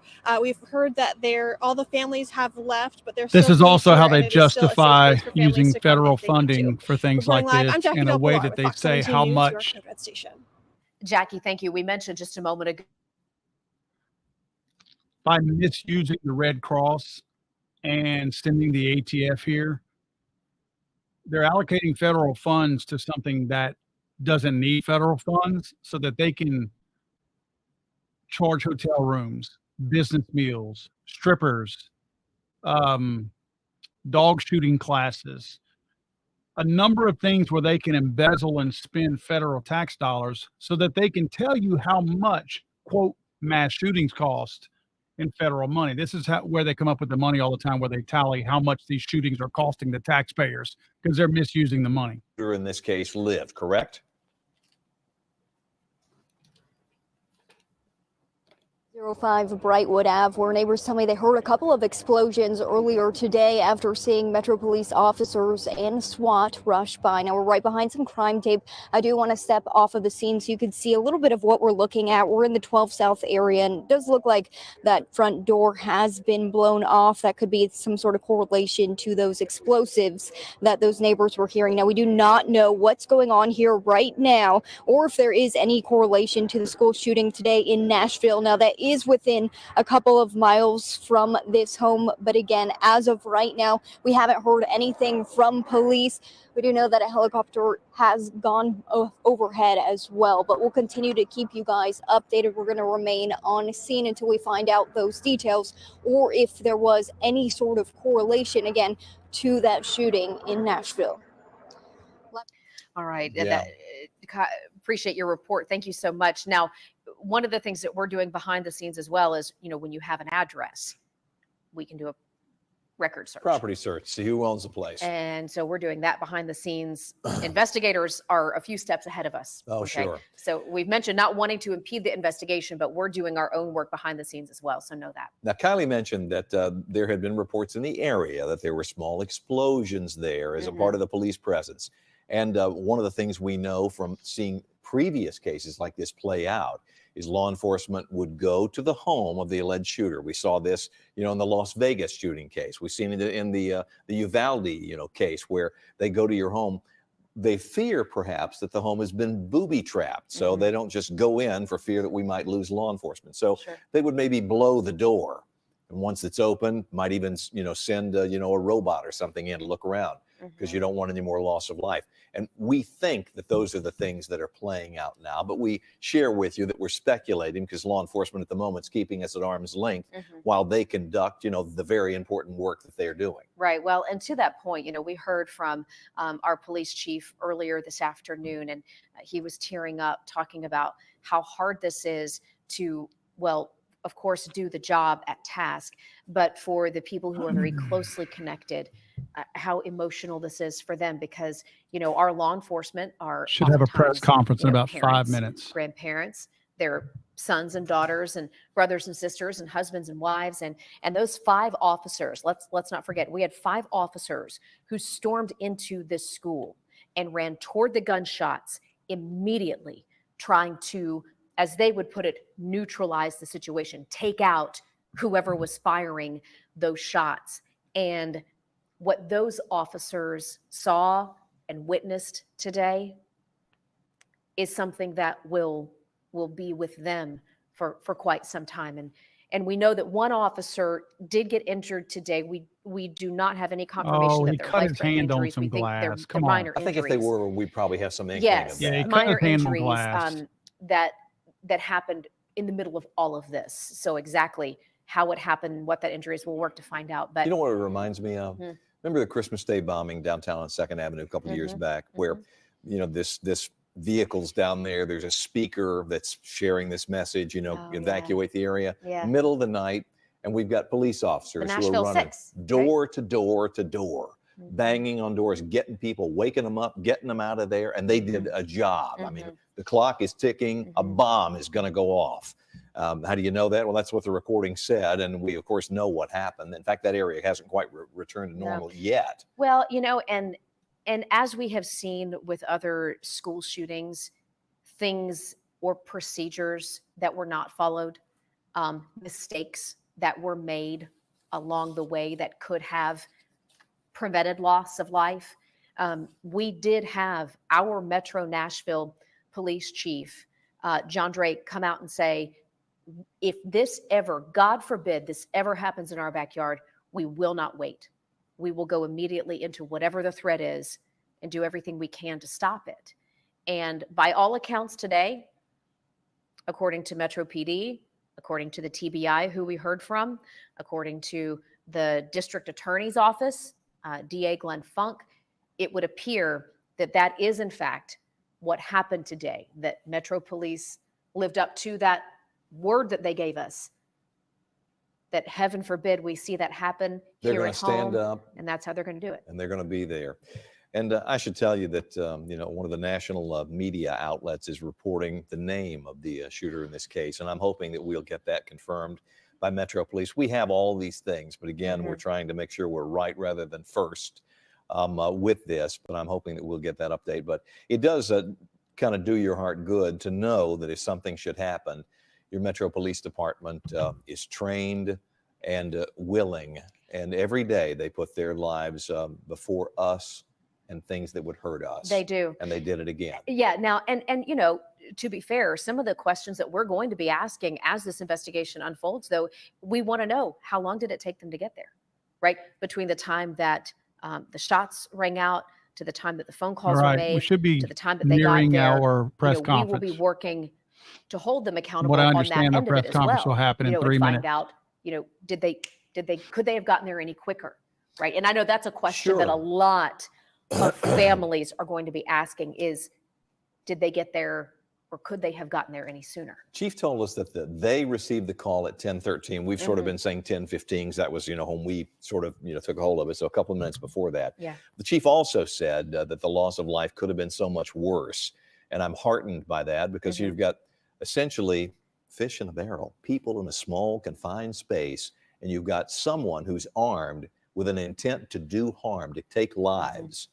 And while tragic, you realize how many other lives were there. There were a couple of other 100 lives there, another 203 people present, and their lives were not taken. Well, and the heroes who will emerge undoubtedly in this story will be the children who did the right thing and got to the right place, and the teachers that protected their children, and the staffers who, got kids out of the building. I mean, those are going to be more of those heroic stories that we will be working to share as we go forward. Now, we've had a lot of team coverage here. We have crews spread out all across Nashville following the latest from the school, from the reunification area, from the neighborhood. We now know police are searching, perhaps in connection to the shooter. And then we've got Fox 17 News' Erica Glover. She has been sharing with us the social media side of this story and how it does in many ways, Erica, help tell the story. What have you been able to find the last few More minutes? pieces of the puzzle, so to speak. Yeah. We're not hearing you. Is your mic on for sure? Might have to check the microphone. Let's do that. We'll check her mic and then get right back to her. Okay. Breaking news, fluid situation. And as we do that, I want you to know it's 3:58. Metro Police told us that they expected to give us another update at 4 o'clock, if On not or sooner. before, they said. Yeah. So we are on standby mode for that right now. And just as soon as they get their ducks in a row and get their people in place, we will cut to that live news conference, which we can actually see right here. Yeah, we showed you this a moment ago. This is where the news conference is going to be coming from, and you can see a little more of the building. Apparently, you know, Amsberg is a company or a building or something in that neck of the woods, and that's where they are you know, holding the news conference. And it could be that Metro Police are inside. I'm looking at the gentleman at the top of the screen. I don't know if he's in law enforcement or just another one of the reporters on scene. I just can't tell. It's too far away. Oh, you know what? Press conference inbound, This guys. is connected to healthcare. Hold on. Okay. Burton Hill. It's on Burton Hills Well, Boulevard. there you go. Well, there, and we know that the school is just off of Burton Hills Boulevard, so apparently in close proximity, and that's where law enforcement is gathering. And we anticipate that literally any minute. And, So some kind of healthcare facility that looks to be right down the road, if not right next door to the Covenant School there in Nashville. And just for those of you, I know this might be quitting time for folks. It's right about 4 o'clock where a lot of people get off work. Maybe you're switching from work to home life, and you're just now joining us. Just want to remind you why we're here. We have been on the air since about 12:15. Earlier this afternoon, when it became apparent what had happened, yes, and that we had a responsibility to inform our viewers. The tragedy at the Covenant School in Nashville, where 3 children and 3 staffers have been killed, along with police shooting and killing the shooter. We learned from law enforcement that this individual came into the school through a side door armed with 2 assault-style rifles and a handgun, made her way as far as the 2nd floor, committing these murders before being engaged by 5 presumably uniformed and certainly armed Metro Police officers who eliminated the threat, for lack of a better word. Erica is I think, set up with our social media. I am right now. I'm checking back in because I told you all that we had a family connection with a family that we know here whose little one was at the school at the time. So I checked in with her, and she let me know that at 3:40 she was finally able to reunite with her daughter, and rightfully so. And I'm reading the tweet, or I should say the message that she sent me earlier today, and she was just talking about how, of course, as you can imagine, right now her daughter doesn't want to talk at all, how they're feeling about this. And I asked her, how did it feel to wait? And she described it as, quote, "It was a suffocating wait." And I think that really hits home for any parents out there. And I also wanted to know what it was like when she got the news. And she explained to me how she was at a meeting and she ran out of the meeting, and they were in their truck heading over. And at one point, you know, the road is blocked off. So she ran out of the truck, out of their vehicle, and then someone happened to see them and picked them up and got them as close as they could. And they were all just inside of their car, just praying. So again, that is just another perspective. I also want to let you know, we were talking about, and I'm looking down at my phone here because my internet is not working at this particular point, but I'm looking down to update you when it comes to the different visuals that are going to be taking place. There is one that is starting right now, 4 o'clock, Belmont University. They are going to be doing a prayer service. There's also another one that is going on at Bethlehem United Methodist Church. That's going to be at 6 o'clock. They're also going to stream this one on Facebook. So we're not just hearing from our federal or state or local leaders. We're also hearing from the churches, the church leaders, right, who are saying, hey, we need to do something right now. We do have a link to different visuals that are going on, different candlelight visuals that are taking place on fox17.com. There's another one going on at 6:30 because it was not what I deserved at the city. And I asked my attorney, I said, why would they even offer me that? And he said, because people should be having the press conference any second now. They were supposed to have this thing.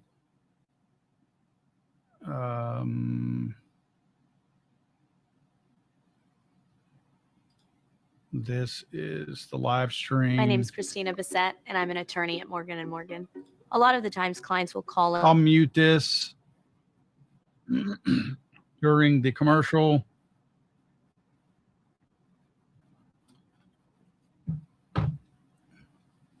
Let's see if this is just the mic standstill. Yeah, this is an upcoming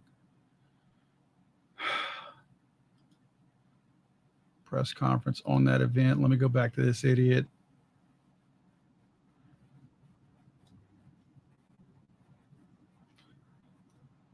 Wait for this lady to stop bragging about her lawsuit. Let her do her thing.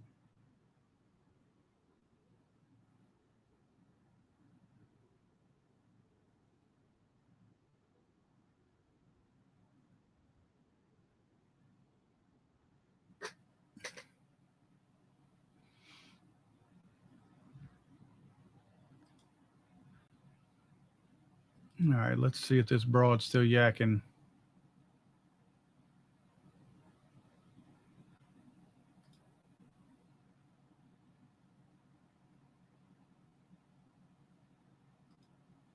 Come on, man. Taking a minute.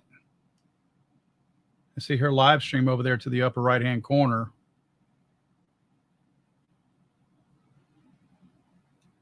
Come on, man.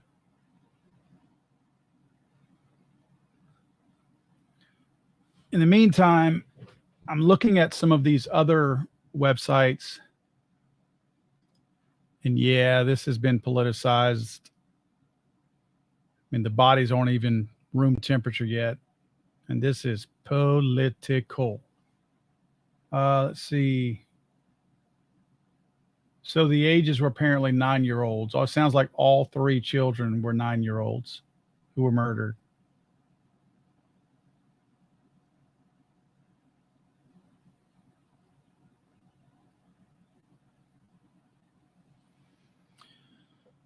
Shooter is believed to have been a student at one time at this same school.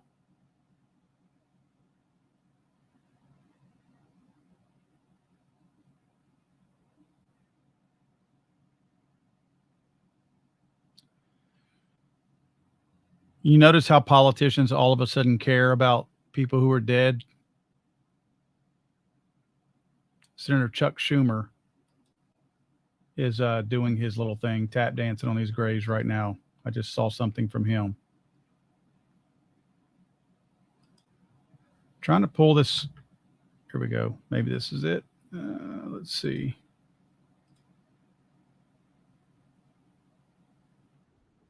Oh, come on.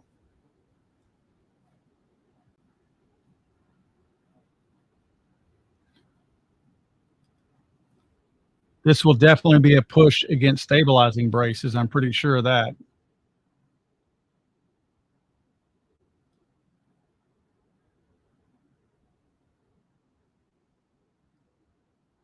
So Tennessee Nate, where did you see this? Because I looked and I could not find a picture of the killer or any information on the killer online. Families, just know that we are praying for you, for the Dykus family, the Scruggs family, the Kinneys, So they've named Peak the families family, now. the Kuntz family, and the Hills. These are all sons and daughters, brothers or sisters, moms and Thank you, dads, Chris. grandparents, and our children. If you guys can who provide a we've just link lost. of this And I trans would, shooter, I would offer this as well. I cannot imagine. I don't mind saying I want to know if this was a trans shooter so that I can stop calling it a girl, because I don't play along to that political correct crap. If we confirm that this was in fact a girl with a dong, then at least that will make more sense that it was a man that did this and not a female. Just saying.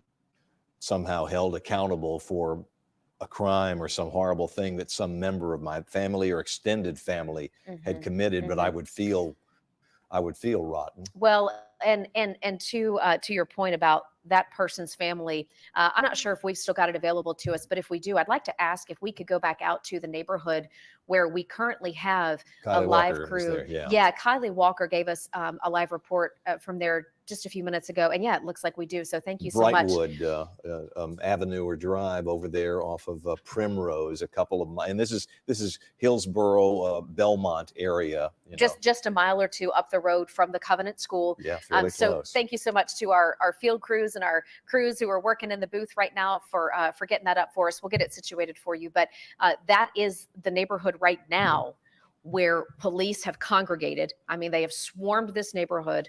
We've heard witness accounts of hearing explosions at a house.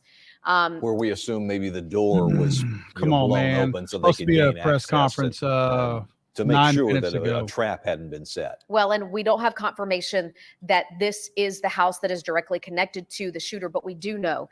Police told us they had the address. Yes. They knew about this person's car. We're connecting Let the me go dots. check And that out. so Holy. we are there along with law enforcement in this neighborhood. And the name is Citizens out Free there, and Press. the name connects to the house. Yes. So we're being careful with what we put on the air. We just want to make sure that we have it confirmed and we get it right for you before we do that. So we've got that live location set up. In fact, I think we can go back out now live, Fox 17 News, Kylie Walker, in that neighborhood and find out if anything has changed since last we were out there. The last word I got was that we could go back live there. So please let me know when Kylie is available to speak with us again. I'm told she's ready now. Yeah. Kylie, has anything changed since last we spoke? Has anything changed?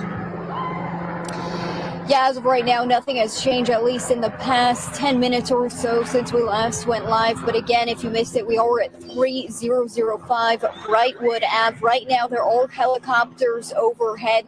They have been flying above us for the past couple of hours. Now, neighbors that I spoke to earlier, spoke to a couple of them. They said that the ground was shaking. They heard a couple of explosives, and we are assuming that was for when the police were trying to get inside of the home, because it does look like the front door has been blown off. We heard that there were Metro police officers here. We did see some canine as well, and also a SWAT team as well. So we're continuing to stay here on the scene. We'll let you guys take a look at what we're looking at behind this crime tape, but this is in the 12 South area. We don't know what's going on here right now or if it has any correlation to the school shooting today in Nashville, but that is just a couple of miles away. But again, as of right now, we have not spoken with any police, so we are unsure if there is any sort of correlation here. We'll keep you guys updated throughout the day, and we'll be live again at 5:30, live in the 12 South area. I'm Kylie Walker, Fox 17 News, Dakota Red Station. Scott, I was just noticing it's 4:10. Okay. I know, a little past the time. Following a lot of your... Right. So while we wait on that, we want to take you over live right now to our Fox 17 website. We've got all kinds of information for you there. I'm going to pass on that website real quick. Let me take you guys over to... and one of you guys just shared that. Let me find this screen real quick. One of you guys just pointed this out, and I want to share this. Whichever one of you sent me to the Citizens Free Press, this is the link they sent to DC Drano. I follow him on Twitter. So apparently we are dealing with, let me get this banner out of the way. My bad on that. So apparently we are in fact dealing with a real girl, a biological chick. It looks like her pronouns are he and him. So it doesn't change the weirdness of this still, because this person is in fact a girl, which is kind of weird that the news media is calling this a girl when clearly this girl has he, him pronouns. You would think that whenever they do this for someone who hasn't shot up a school, they use the correct pronouns. But apparently you don't get your correct pronouns used if you shoot kids. I don't know what the threshold is. I don't understand how they do that, but nevertheless, that does appear to be the case.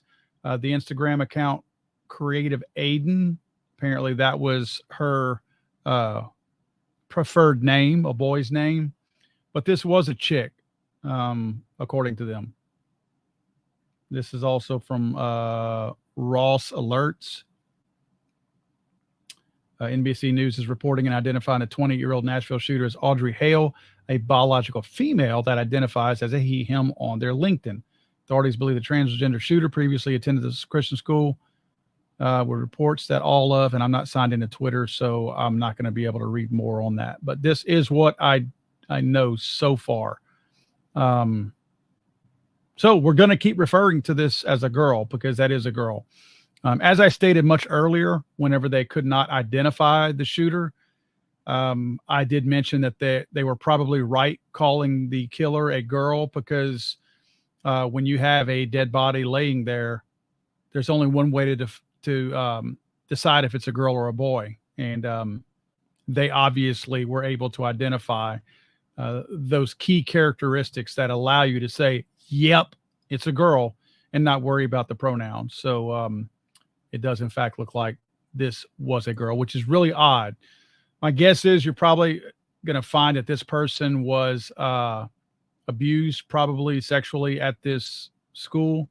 One thing is clear, though, the fact that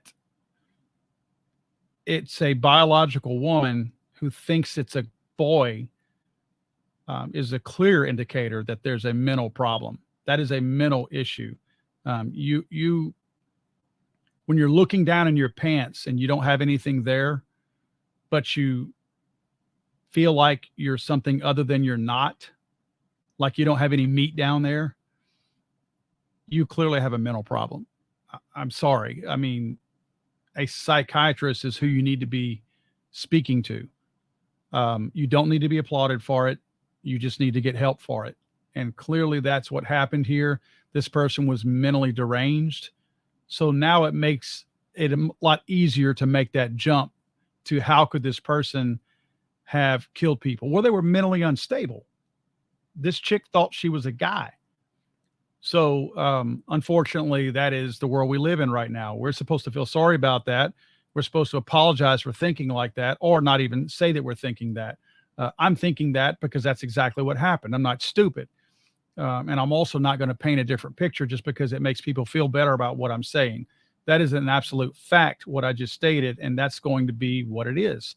This person was mentally unstable, which made it easier for them to do something that was out of character for any normal person because they were not thinking like a normal person. So this is very easy for this girl to, I guess, to blur reality to a certain degree and do something like this. So again, I'm not saying it's okay. I'm not making excuses for her.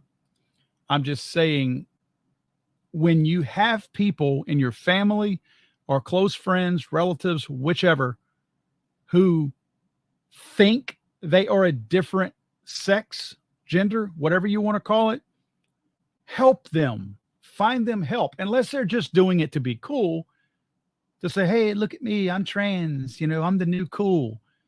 If they're doing that, there's no hope for them. But if they're truly mentally unstable to the point where they're absent meat in their pants, but they think that they have that, or they've got a pile of meat down there and they think they're a girl, you got to get these people help. They are not right in the head. It is a psychological misfit that thinks like that.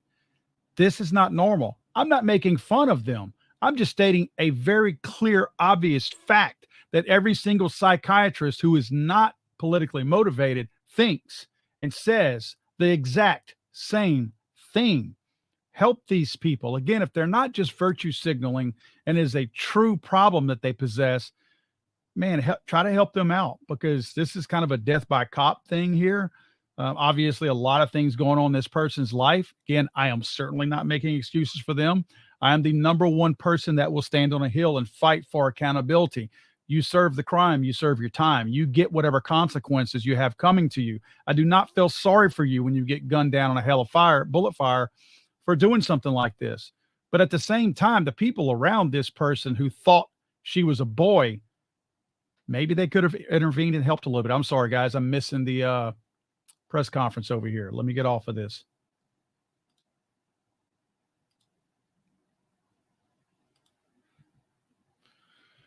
Let's see, which one was that? Nashville Watch. Where are you, Nashville Watch? Here you go. Sorry, my bad, guys.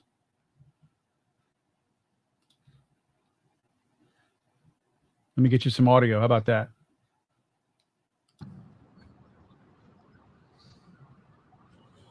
Thank you, Mayor Cooper. Again, thank you all for being here. Just an update from today's press conference. We've identified the shooter as Audrey Hale, 28-year-old female that lived in the Nashville area. We have investigations ongoing now at the residence on Brightwood Avenue.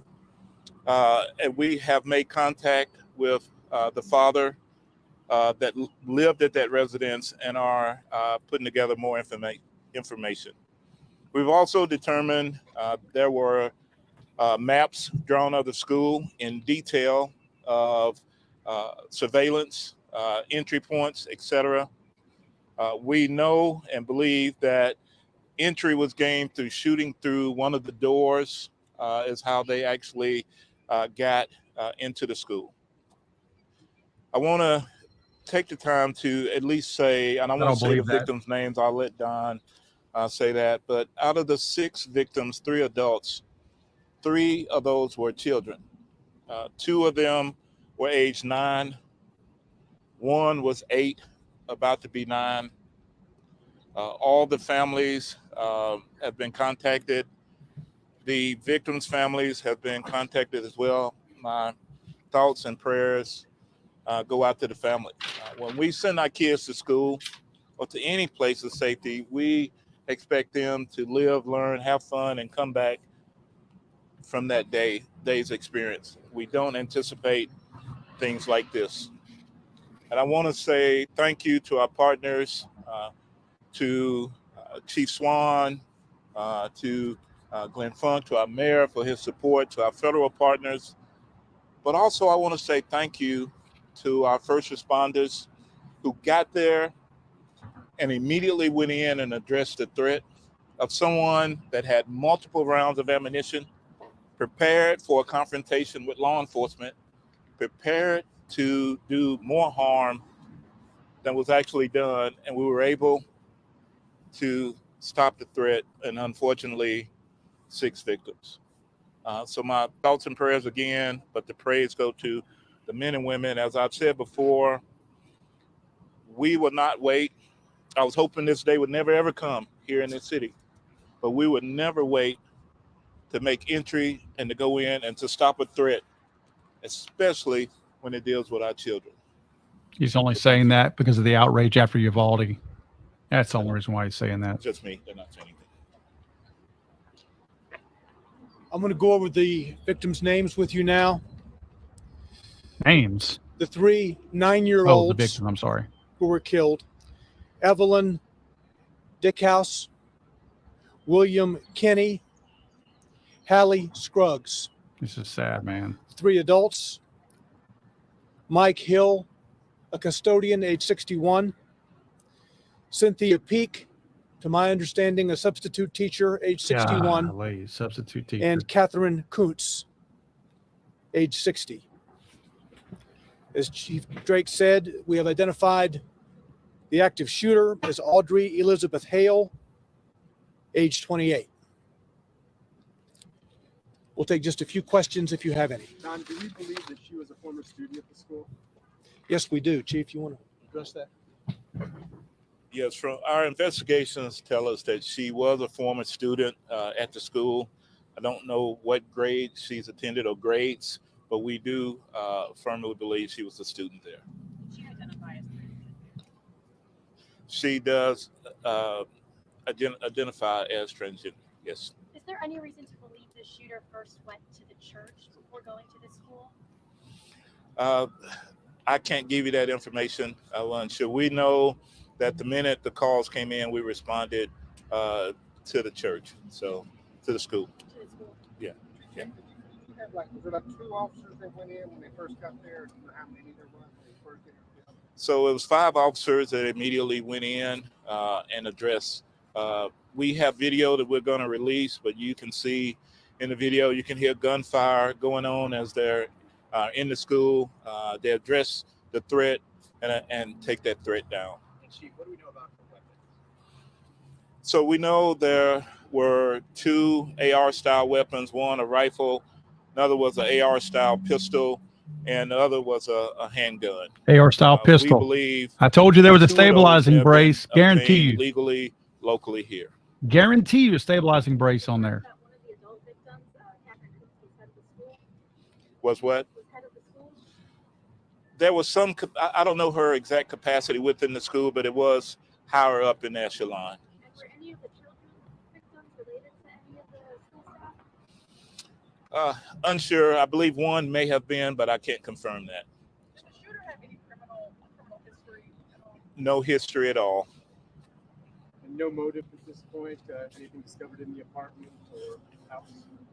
No, we have a manifesto. We have some writings that we're going over. Ron, I know it doesn't have that to have a brace. I'm pertain telling to you, it this day, probably does the have a actual brace incident. because of We the have a map narrative they wanted to drawn fit. out of how this was all going to take place.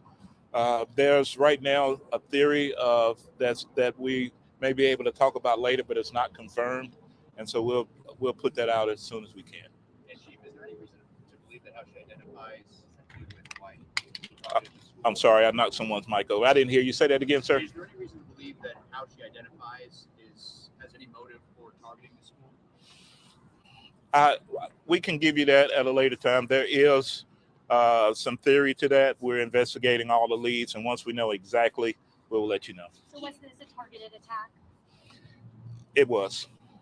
Do we know about a history of transgender man or woman? Don't know any history of mental illness at this time, but we are looking at that as the investigation is ongoing. And I'm sorry. Did she identify as a transgender man or woman? Woman. Wait, what? It was the only school that was targeted. There was another location that was mentioned, but because of a threat assessment by the suspect, too much security, they decided not to. And that area was here in Nashville, so we're continuing with that investigation as well. Right now, we believe it's a lone assailant. Jesus, come on, and man. We don't anticipate any further damage at this time, but we're still investigating. The Brightwood address. She lived there with her parents? Or? Yes. Okay. Yes. Okay. Thank you. So the scene is going to be processed throughout the night, probably into tomorrow. This is an extensive scene. As you know, she entered the building, which is one structure. The church and the school are in one building. She entered on the lower floor. There were shots fired on the lower floor before she went to the upper level. And it was on the upper level where she was confronted by police and killed. So understand the scene processing will take place over at least 2 days, today and tomorrow. And we'll have more details for you, including the release of video, perhaps tonight, but if not tonight, certainly tomorrow. Thank you.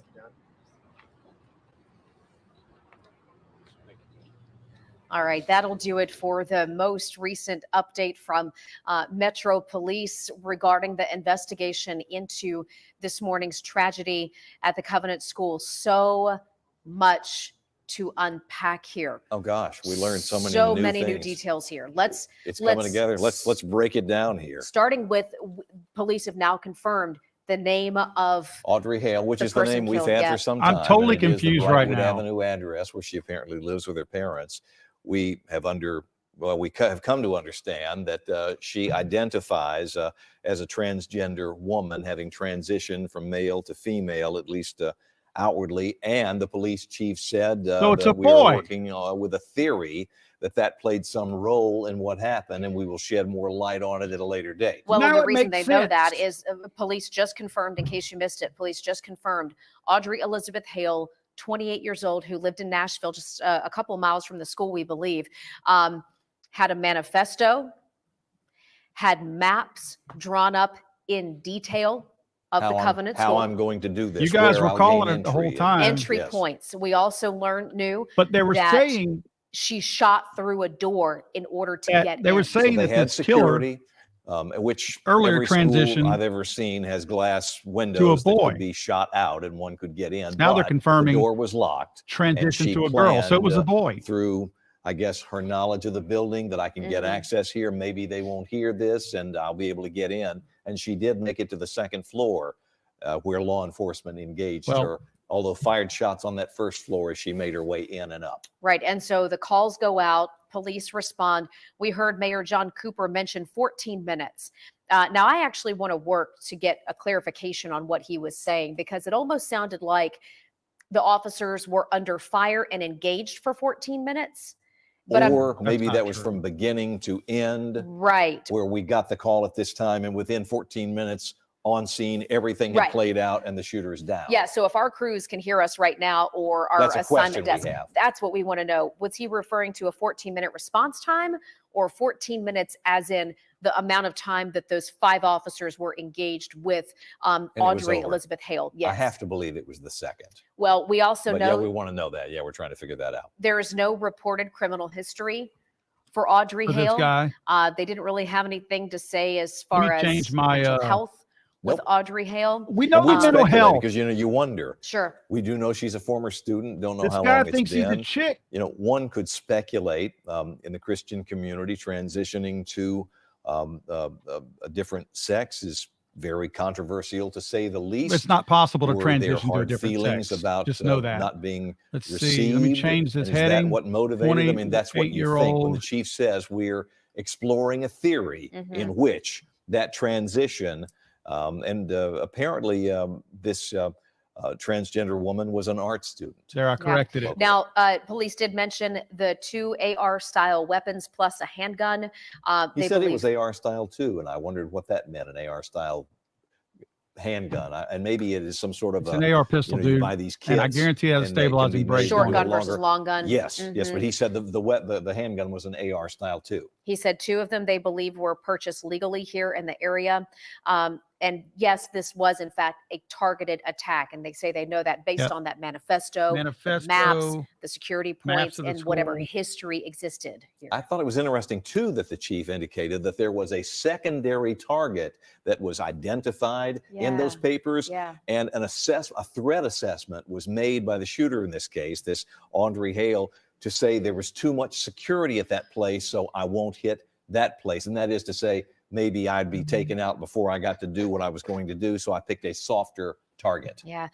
We know right now, as we speak, as we have one of our Fox 17 news crews in the neighborhood where police are currently Brightwood Avenue, Green Brightwood Hills. Avenue, currently Yeah. canvassing the home that So they're either at the guy's belongs home. to Audrey Hale's family, or it's where she was What's living. his But they real also name? said her dad Somebody said Aiden? was living in this Well, they house. said that she lived with her parents Mhm. and that they had made contact with the dad. Mhm. And we're talking, to him. In fact, I made a note that just said, have made Surprised contact he didn't with kill the his father. parents. We also learned more about the victims here. So as we get you caught up on the specifics of the Mentally investigation, unstable. That's what it's all of about, course, folks. we want to I honor wonder which all psychotropic of the lives medications this lost guy was today. on. And we had already given you the names of the children and the adults, but we've learned more And we knew what about. Catherine Give me 1 Kuntz did, second, but we didn't guys. know the others until Yeah, now. so we've learned more about the adults here. Mike Hill was a custodian at the Covenant School. Miss Peak was a substitute. Cynthia Peak. Yeah, a substitute teacher. And then we knew that Catherine Kuntz is listed on their website as the head of school. I know. And when I heard him say Cynthia Peak, substitute teacher, and you're thinking, my goodness, because you go back to that, families thinking, why her? Why now? So she's not a regular part of the faculty. She's subbing on this day because some other teacher maybe had a doctor's appointment or was out on pregnancy leave or who knows, whatever. But you're there on that day and your life is taken because you're there at that time, at that place. Well, just in case you're joining us, we did get all of that new information we just mentioned from the news conference. We're working to process it now. We'll be sharing it with you on our social media platforms. So if you want to go back and rewatch it, maybe you want to listen for things, yourself, or really kind of hone in on something, we'll be posting those on our social media platforms here in the next little bit so you can watch that again. Now, something that we also learned, and we're going to have this to look forward to as we use it to add to our understanding of what happened. Police say that they have video of the whole interaction, I guess, with the law enforcement. They've all got these body cameras now. In addition to dash cams, they've all got personal body cameras. So you can hear, like what they hear immediately when they come up. Very likely shots. We approach the school, we hear shots, so they run fast in there. And I'm sure they're saying, police, drop it, put the weapon down, that sort of thing. Customary. But they indicate they're either going to share that with us today and tomorrow at the absolute latest to aid in our understanding. Because these days, police are very sensitive about saying you did the wrong thing. You just didn't give the person a chance. You just shot them down or whatever. And they're very quick to release the video, especially when it shows clearly we gave you every opportunity to stop doing what you were doing and you didn't give us any choice. Right. Also working to find what we believe to be, based on police information, video from the school itself, and how that played out. Because they knew that she shot her way in. So the security video, and pretty much churches and schools all have that sort of thing these days.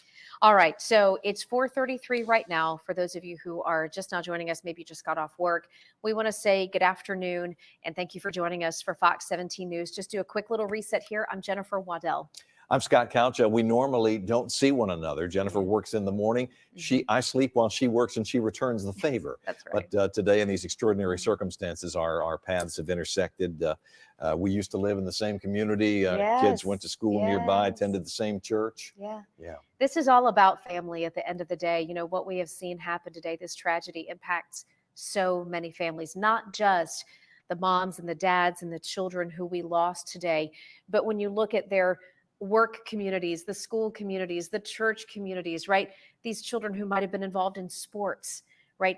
Parents who might have worked out at your local gym. I mean, when you look at the impact, this branches out so far that it does impact all of us. And so as we go forward, we'll be working on sharing those stories with you as well, with the utmost respect and care that we can. We have an entire team. In fact, everybody who works for us is engaged in the coverage of this story. And Fox 17 News' Jackie Del Pilar has been one of our foot soldiers. She's live on the scene at what came to be understood or known as the Reunification Center, which is at Woodmont Baptist Church. And it looks like you are still in that neck of the woods, Jackie?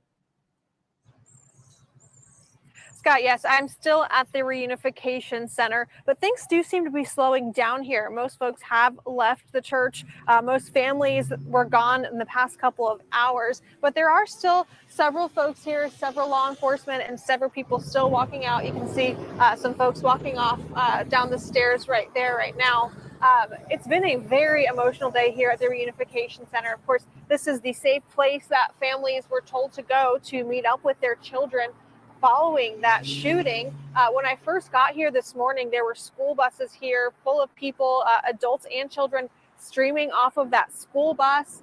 And then a lot of families rushing in here. I got here around noon and the parking lot at the church was full. The parking lot across the street was full. The neighborhood off to the side was lined with cars. Everyone rushing down here to reunite with their children and their loved ones. It wasn't just the family of these children either. Of course, we had the teachers, staff members, their spouses, their parents coming down to love on them and lend their support following this complete tragedy. This church really today has just been a place to come for families to grieve together, pray together, hug on one another. I spoke with folks who were inside earlier, a child psychologist who told me there was a big prayer circle. I saw several chaplains with MNPD. I saw a support dog with MNPD here for the children. Another volunteer told me that that everyone in there they were trying to put on their best brave face for the children who were there. I heard the teachers were amazing, working with these kids, staying with them and helping them process through everything. It's really been a community effort here today with volunteers showing up, passing out water bottles, bringing snacks. And then, of course, we had the heartbreaking images of families leaving this facility. We saw parents with their children, multiple children in some families in their school uniforms, wrapped in hugs as they were escorted across the street by the guards and into their car safely so they can go home and try to begin to process and just love on one another here today. Now, again, it does seem like things are wrapping. I just saw some folks leaving and it's kind of been petering out at this point. It was a lot of people leaving probably a couple hours ago. These last folks are most likely volunteers, law enforcement, not so much the families of the school anymore, but just folks who have come out to share their support and let them know that they are here for them and that, if they need anything, they're here. We did speak with the Red Cross earlier as well. They were here. They're providing support. The Red Cross volunteer told us that they were actually prepping for Mississippi. They were going to go down for the tornado damage and work with them. And then they found out about this and they redirected their resources and made sure that they were here for this moment. So again, just emotional day here, lots of support and just unimaginable tragedy, but we are seeing a lot of good come of this with the community coming together here at the Reunification Center. Reporting live, I'm Jackie Del Pilar with Fox 17 News, your Coded station. Jackie, thank you. We've been trying to piece everything together. Part of what we were doing when we didn't know much, which is what you do. You raise questions and speculate, and many of the questions that we had have been answered by the most recent news conference. But police have sort of promised additional information on the motive. Yeah. The motive, the manifesto that they've confirmed does exist, the detailed maps drawn out, noting points Prepared of for law entry. enforcement, like I was geared up, Yes. expecting resistance. Well, not only that, but prepared to do more harm, which is just, you know, so scary to think about. And you think about then how thankful we are that police got there when they did and stopped this from becoming an even bigger mass casualty. We sort of learned by virtue of the identification of the victims, quite frankly, how this thing may have played out. And that is to say, when school's going on, you guys all went to school, we all did. You're in a classroom with a classroom teacher. Who's available to be out in the hallways? The principal certainly, is the administrator. So they might, as soon as they knew there was some trouble, might have come out of their office to investigate what is this noise that sounded like a gunshot. The same with the custodian, who's not always a male, but generally there's a lot of men who do that job, who would come to the aid of the chief administrator there, the principal, the headmaster, if you would, to support, to try to help. And we know those are two of the victims. And then we find a classroom teacher and 3 9-year-olds, and you wonder, okay, maybe the administrator and the custodian engage the shooter or try to, address. They're killed, and then the shooter makes her way, because we understand she is transgender and identifying as a female, into the classroom, and then we have a substitute teacher and 3 9-year-olds, which indicates, like you mentioned, same classroom. Yeah. Just Well, like kids would be grouped by the same age. and while we all wonder what happened, these are all things that inevitably we will learn exactly what happened here as we review the video from the school, the church, the video from the police body camera footage, and what they experienced firsthand. So, and this just goes to what you were saying, goes to, the finding of, the light in the darkness, okay? The darkness that these families and that we as a community are experiencing right now, this dark, deep tragedy, but the light that will come from learning about the heroes, the people who went into harm's way. And we should learn that. And I bet we find out that Mike Hill was a hero, that Catherine Kuntz was a hero for those children, and that Cynthia Peak was a hero and tried to put themselves in between the danger, the harm, and the children that they're sworn to protect.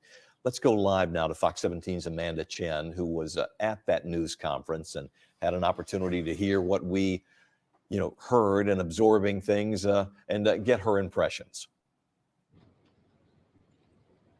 Yes, Scott, we did just hear from Metro Police, as you all heard as well. And they did identify those 6 victims. And I want to read their names right now to you. Evelyn Dykehouse, Hallie Scruggs, William Kinney, Cynthia Peak, Catherine Kuntz, and Mike Hill. Now, there were 3 children, all 9 years old. And then we have the headmaster of the school, a custodian, and a substitute teacher. They were all at Covenant School when that female shooter, identified as 28-year-old Audrey Hale, is also dead, but she came in and shot all 6 of those victims through a side entrance. Police say she shot through that side entrance because the door was locked. So she shot through, went up to the 2nd floor, and killed those students and those staff members at Covenant School. Police say the shooter had at least 2 assault-style rifles and a handgun. And I did ask Chief Drake if this is a targeted attack. He did say yes to me that this is a targeted attack. Now, the scene is still being investigated and will be, they said, throughout the night and into tomorrow. Now, there is video footage that investigators have been sorting through, and police spokesperson Dawn Aaron told us they will either release the video to us tonight or tomorrow. So again, we will be waiting for that video footage of what exactly happened inside that school. Sure, That to be surprises me very, they're going to very release that heartbreaking, as soon. we have seen and shown photos and videos of parents running up the hill trying to get their students, trying to grab them, making sure they were okay. But unfortunately for some families, it ended in a way that no one ever wants it to end. But for now, reporting live from Nashville, I'm Amanda Chen, Fox 17 News, your Code Red station.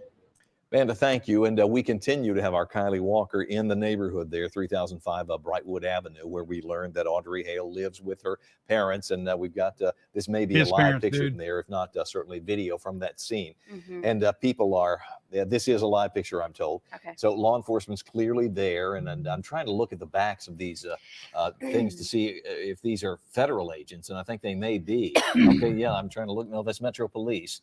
But we knew ATF was on hand as well. But they're processing that scene. Apparently, it was in there that they found the letter and the map showing exactly what she planned to do, and that she had selected this site as a soft target after considering another target, but deciding there was too much potential resistance there and too much security where you might get some level of resistance and be injured in that way.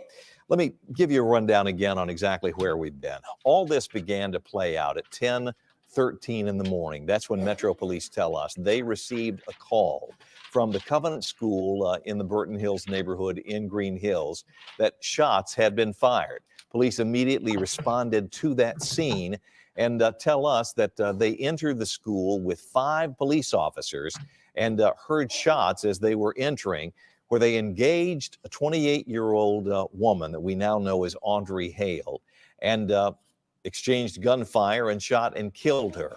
We learned at the news conference a short time ago that while we already knew Audrey Hale had entered the school through a side door, that she shot her way in. So the door was locked, closed, and she shot her way in a glass door and then was able to reach inside and open it and get in.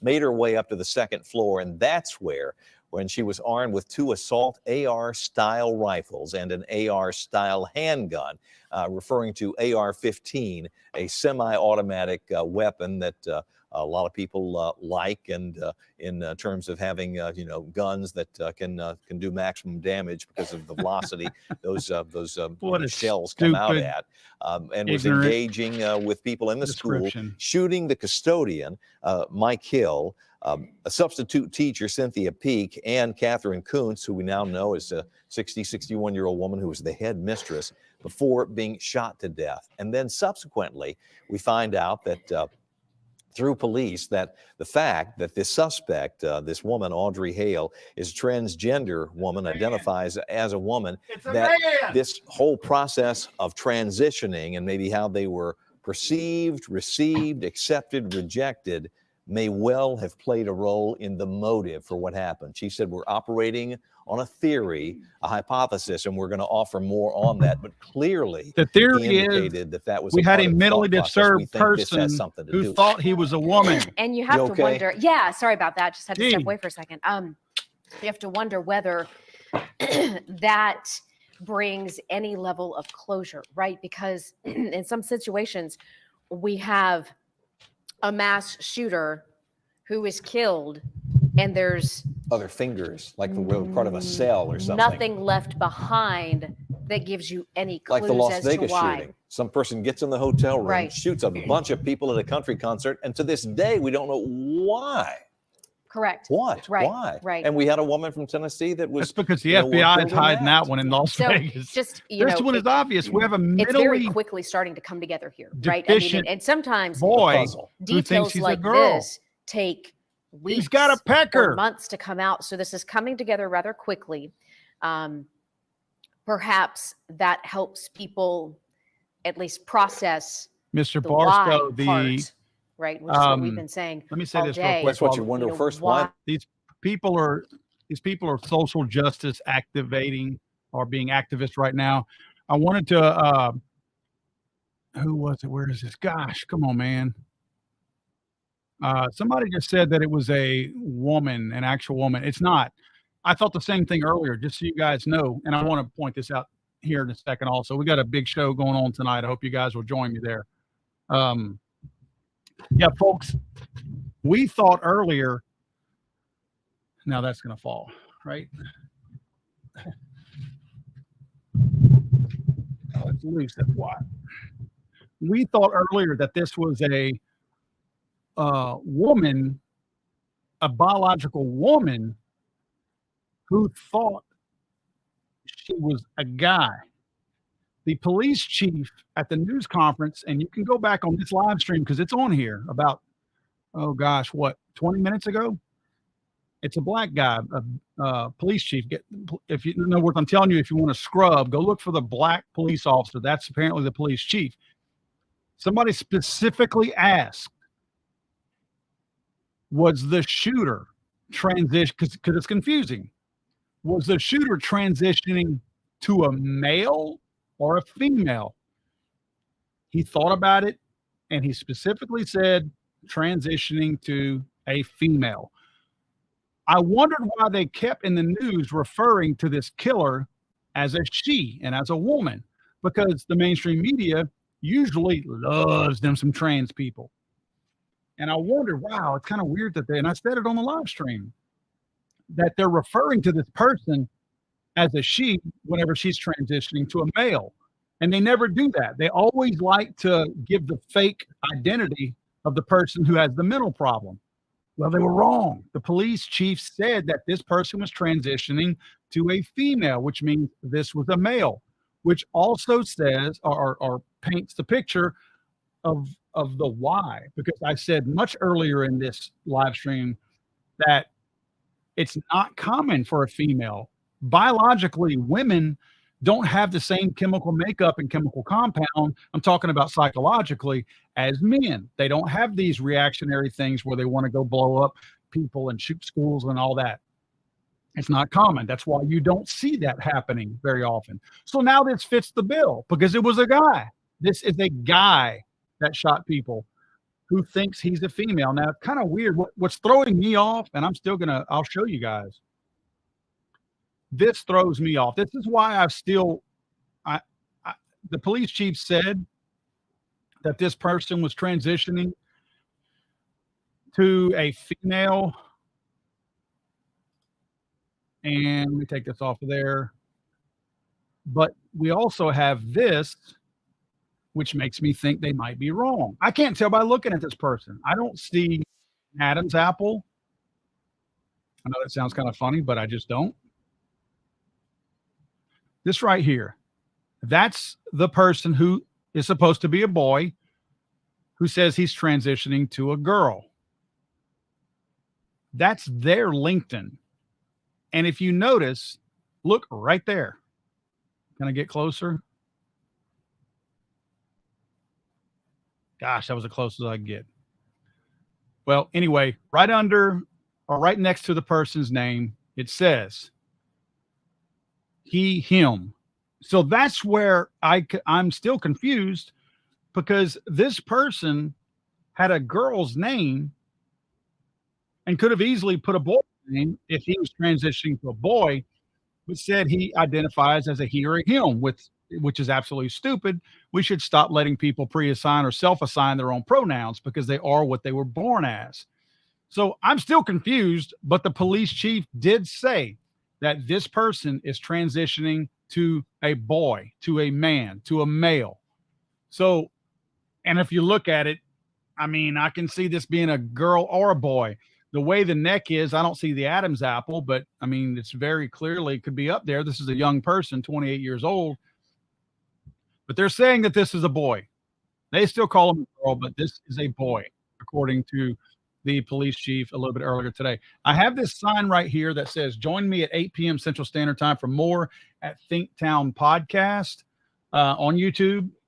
You're on Legally Armed America right now. Of course, it will also stream right here on Legally Armed America. But at some point later on, I will have to kill this stream in order to start up the Thinktown Podcast stream. The Thinktown Podcast stream is it's not just Second Amendment related. However, we will be. That's a good point. Ron makes a good point. I didn't think about this. Gender fluid. I didn't think about that. That's an excellent point, Ron, that this person, they're definitely mentally unstable because they went and shot a bunch of kids. So we know this person already is sick in the head. So this person maybe could not identify in their own mind what they were, right? So very good point, Ron. I had not even looked at it like that because I know I'm a guy. I mean, if I'm drinking a lot and I forget that I'm a guy, I can look in a certain place and I can confirm that I am in fact a man. So my mind doesn't go where these people's minds go and confuse what they actually are. I know that I can reproduce as a man. So, and I can't actually, I don't have a cycle and I can't have kids. So I know what I am. A person like this is mentally unstable because they're not sure what they are. So yeah, excuse me, gender fluid makes perfect sense that they're, yeah, man, I'm whatever, dude, and whatever I can be, dude, whatever I feel like I am, you know what I'm saying? So yeah, I can't relate to that. I'm sorry.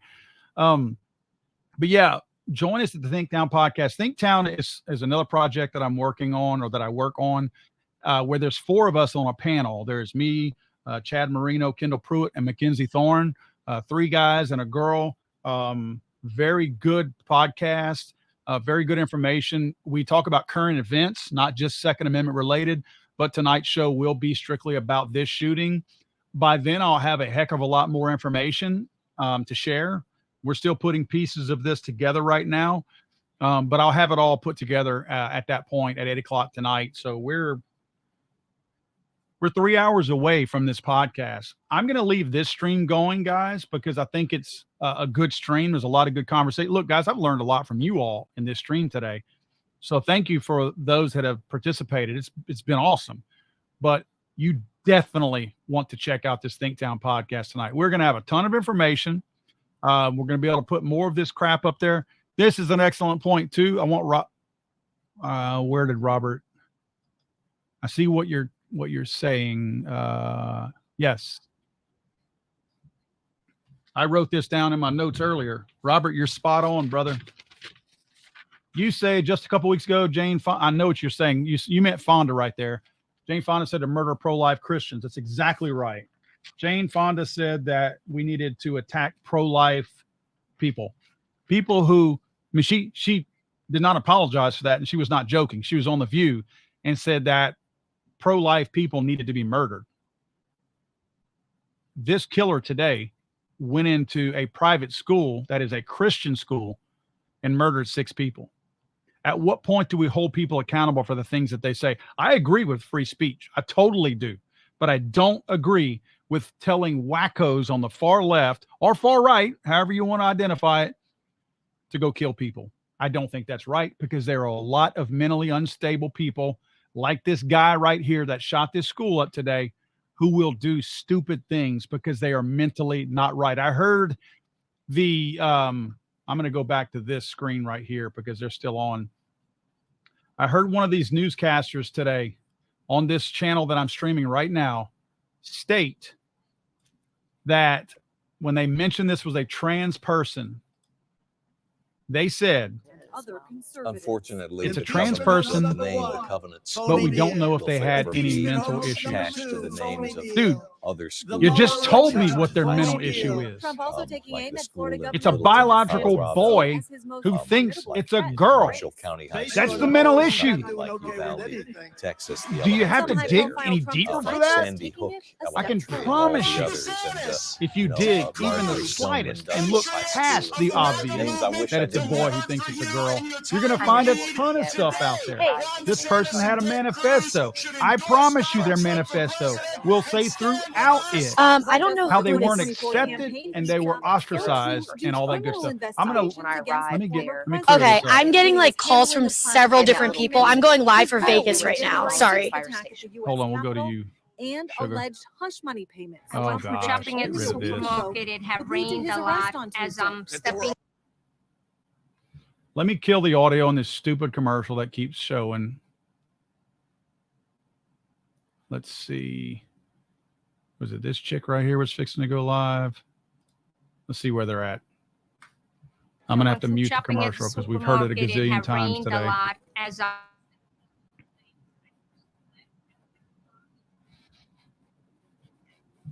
Yeah, Morgan and Morgan again. Guys, how many times have we seen that commercial today? Jeez.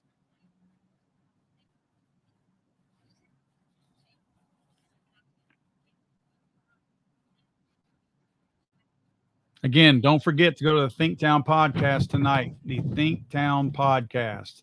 It's going to be a good one tonight. We will be covering this in much greater detail. This is live though, isn't it? Why are they showing this again? Oh, that's just police cars going to the scene. I don't know why they're showing this. I guess they're going to this other chick in a second. I wish they would put a live banner for the time on there so I know what, if they're actually live or if this is an old live. It shows when I try to speed it up that this is live right now. So we're going to stick with this for now. If they get some more of that overlapping audio, I will try to fix that.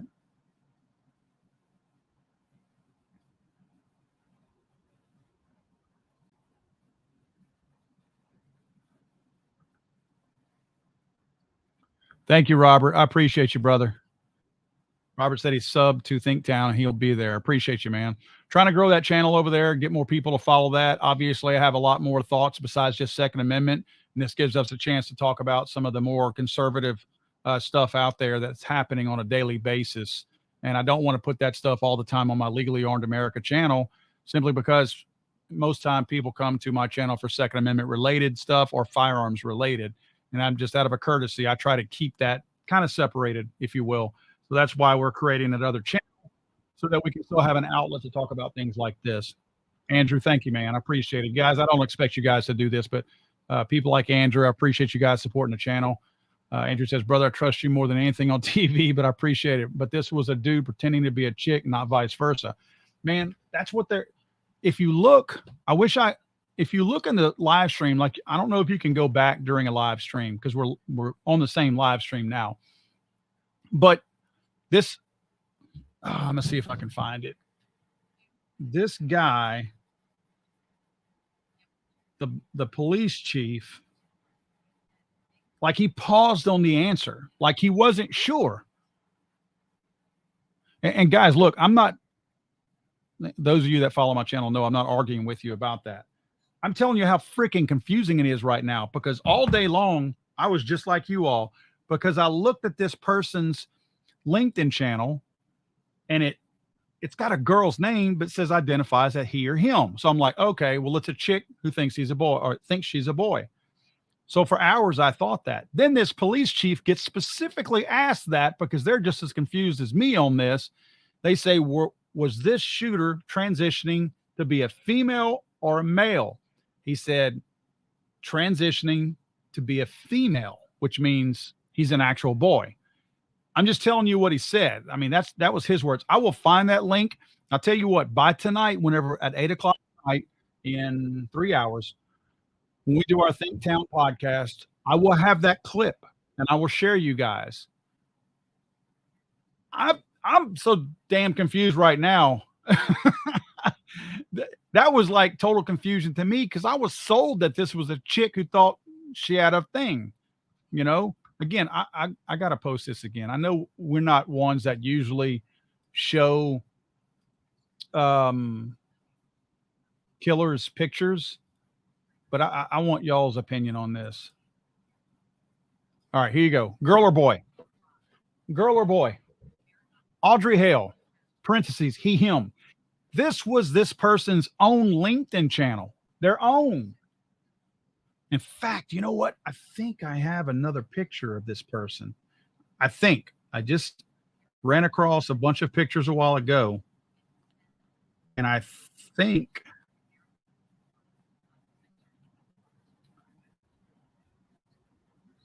oh God, I'm telling you that now I'm more confused, because this looks like a girl. Look at this picture. This looks like a girl. I do not see an Adam's apple. Let me get where I can see that what I'm showing you guys.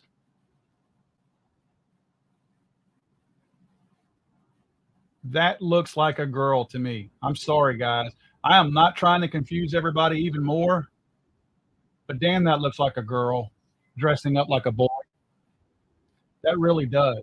That looks like a girl who is dressing like a boy.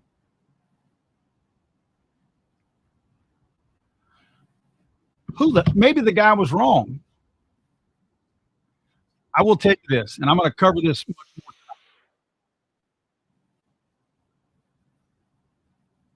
time.